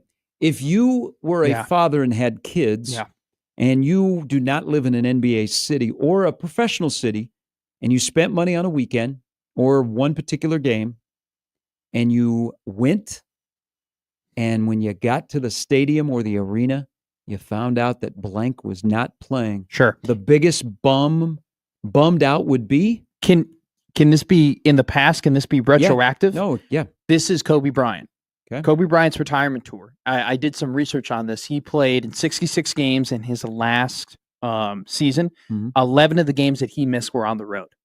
If I was a big Kobe Bryant fan and I had never seen him play before and I had saved up all that money and I'm like, all right, I'm going to see my idol play. This is the last time he's going to be here. And he wasn't, because he's got to make sure that he can do the rest of the season, because a lot of his stuff that he was dealing through was load management stuff. That would kill me. That would kill me. I don't think I would ever I'm never going to be a Kobe Bryant fan ever again. It wouldn't go that deep, but I couldn't imagine. And I'm sure it happened to people. I'm sure that happened to people, that they thought they were going to see Kobe play for the first and final time. And he just had to rest because he had to make sure he got to the end of the year, which he did. Now, I brought up PCA. It'd be a little bit different because you go to Wrigley, the Cubs. And everything, but that's different for example, Peter, you're a diehard Royals fan. I like the Royals, but if I went to the K when they come back home off this road trip, because they get the Marlins and the Cubs, and Bobby Witt Jr. was taking the night off, and that was my only Royals game of the year, I'd be bummed. Yeah. Now, fortunately, agreed. Bobby only leaves the lineup when he's injured. But if I got to the ballpark and they were showing the lineups, or it was on my phone and there was some other guy, Massey was playing short or somebody else, I would be like, oh. Wouldn't you? If that was the only Royals game you went to and Bobby Witt Jr. was taking the night off? I'd be so mad. I had my sister went to one of the Chasers games. I got them tickets thinking Cags would still be around. Oh. And he only lasted half the 2-week homestand. And I mean, they still had a good time, but it's stuff like that, if you go all in on the one player and you're like, that's who I want to see, and then the rug gets pulled out, it's a bummer. Well, and again, injuries are part of it. And yeah, they are. People are finding out this week that, yes, a woman can pull a groin muscle. It's a valid question. It is. I've never thought about it like that. I've never thought about it. And this is not, this is a separate injury than the last, or she re-aggravated it? She's had a rough year. Yeah. She's had I would shut her down until she's 100% healthy. Yeah. But she is one of the most polarizing, unfortunately, because you can't have a normal conversation about her. But she is one of the athletes where people buy the gear, they're loyal, they support, they want to watch her play because she is so good. She's box office. That, what if your daughters, they bought Fever jerseys or they had Hawkeye 22 jerseys, and they happen to be coming to an arena near you. You don't live anywhere near Indianapolis or any WNBA city. So you spent the money to go, and then she's not there. I mean, that's tough. I mean, then you got to explain to your kids, that's just part of life. But for example, NBA guys, and let's say I don't live in an NBA arena. If I was only going to go to one Timberwolf game, and I was a Timberwolf fan, and I go up to the Target Center, and Ant's taking the night off, I'd be livid. If I went out to Denver, I just wanted to see Jokic once, and that was my only time I was going to drive to Denver to see the Nuggets, and he wasn't in the lineup. But here's another one, and this is where it actually happened when I was in Indianapolis, and it kind of was the start of load management. LeBron. If you didn't live in an NBA city and the Lakers only came to your town once a year and you were a diehard Laker fan and you spent all that money and, Dad was like, hey, for your birthday, I'm going to spend up, and there's $400. We're going to sit in the really good seats close to the Cavalier bench or the Laker bench or the Heat bench to watch LeBron, and your visual of LeBron is in street clothes, I'd be crushed. The father, I'd be pissed. Gary. As the kid, I'd be crushed. Gary, this happened to me. You went to Indianapolis to see LeBron, and he was doing load management? No. The load management part didn't happen. But I'm a big LeBron fan. Mm-hmm. They were coming to Chicago. My dad goes, literally what you just said, happy birthday. We're going to go and see LeBron play for the first time ever. And he bought very nice, like we were very close. And he played. But I couldn't imagine. I could not stomach if he didn't play in that game, if he didn't show up. And I think, there's the classic story of Steph Curry.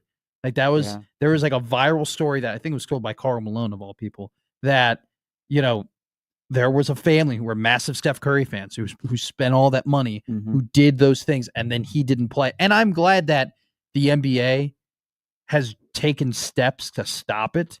But once it happens once, it doesn't matter anymore. I think that's what they don't get, what they don't understand. It's like when that first occurs, you're never going to forget it. For example, it happened to people that I know with Joel Embiid. And this was like pre-COVID Joel Embiid. That, he's got load management, he can't play or anything like that. Like I honestly, how many Kawhi Leonard like stands? How many like, oh my God, I'm a Kawhi guy? Are there actually? There's not a ton. And it's because he does that stuff, because he load manages. I had the option to go see Kansas City and Denver at the end of the regular season. Yeah.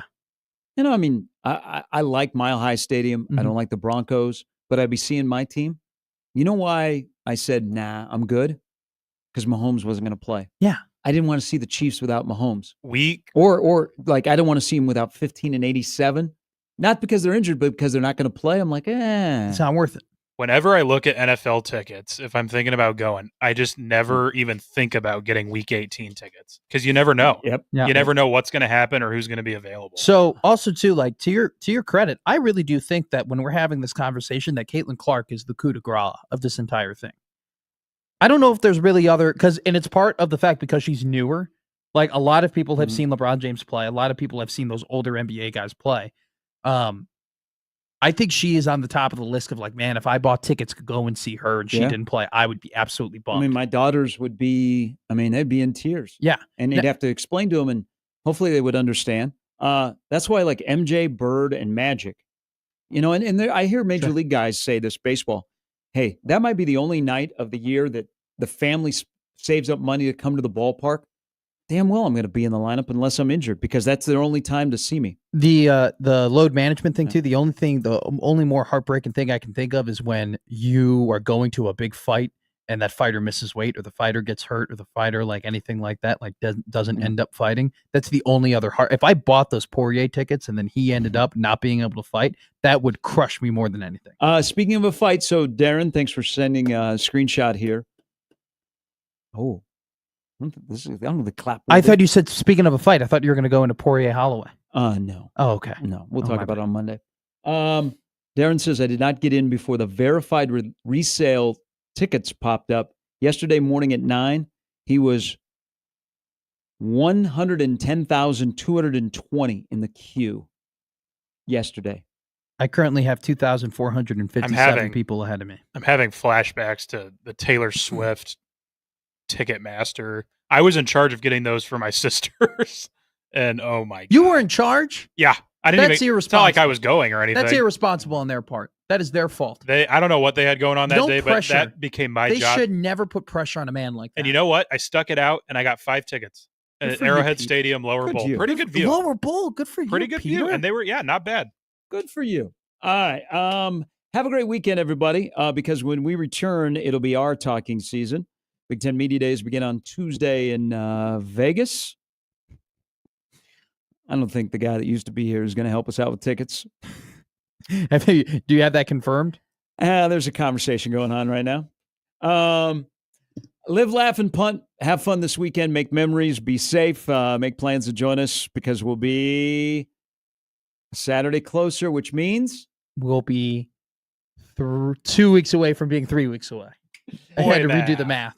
All right. Thanks to Peter. Thanks to Matt. I'm Gary. Crossover's coming up next. We'll see you on Monday at 6 with Gary and Matt on 1620 The Zone.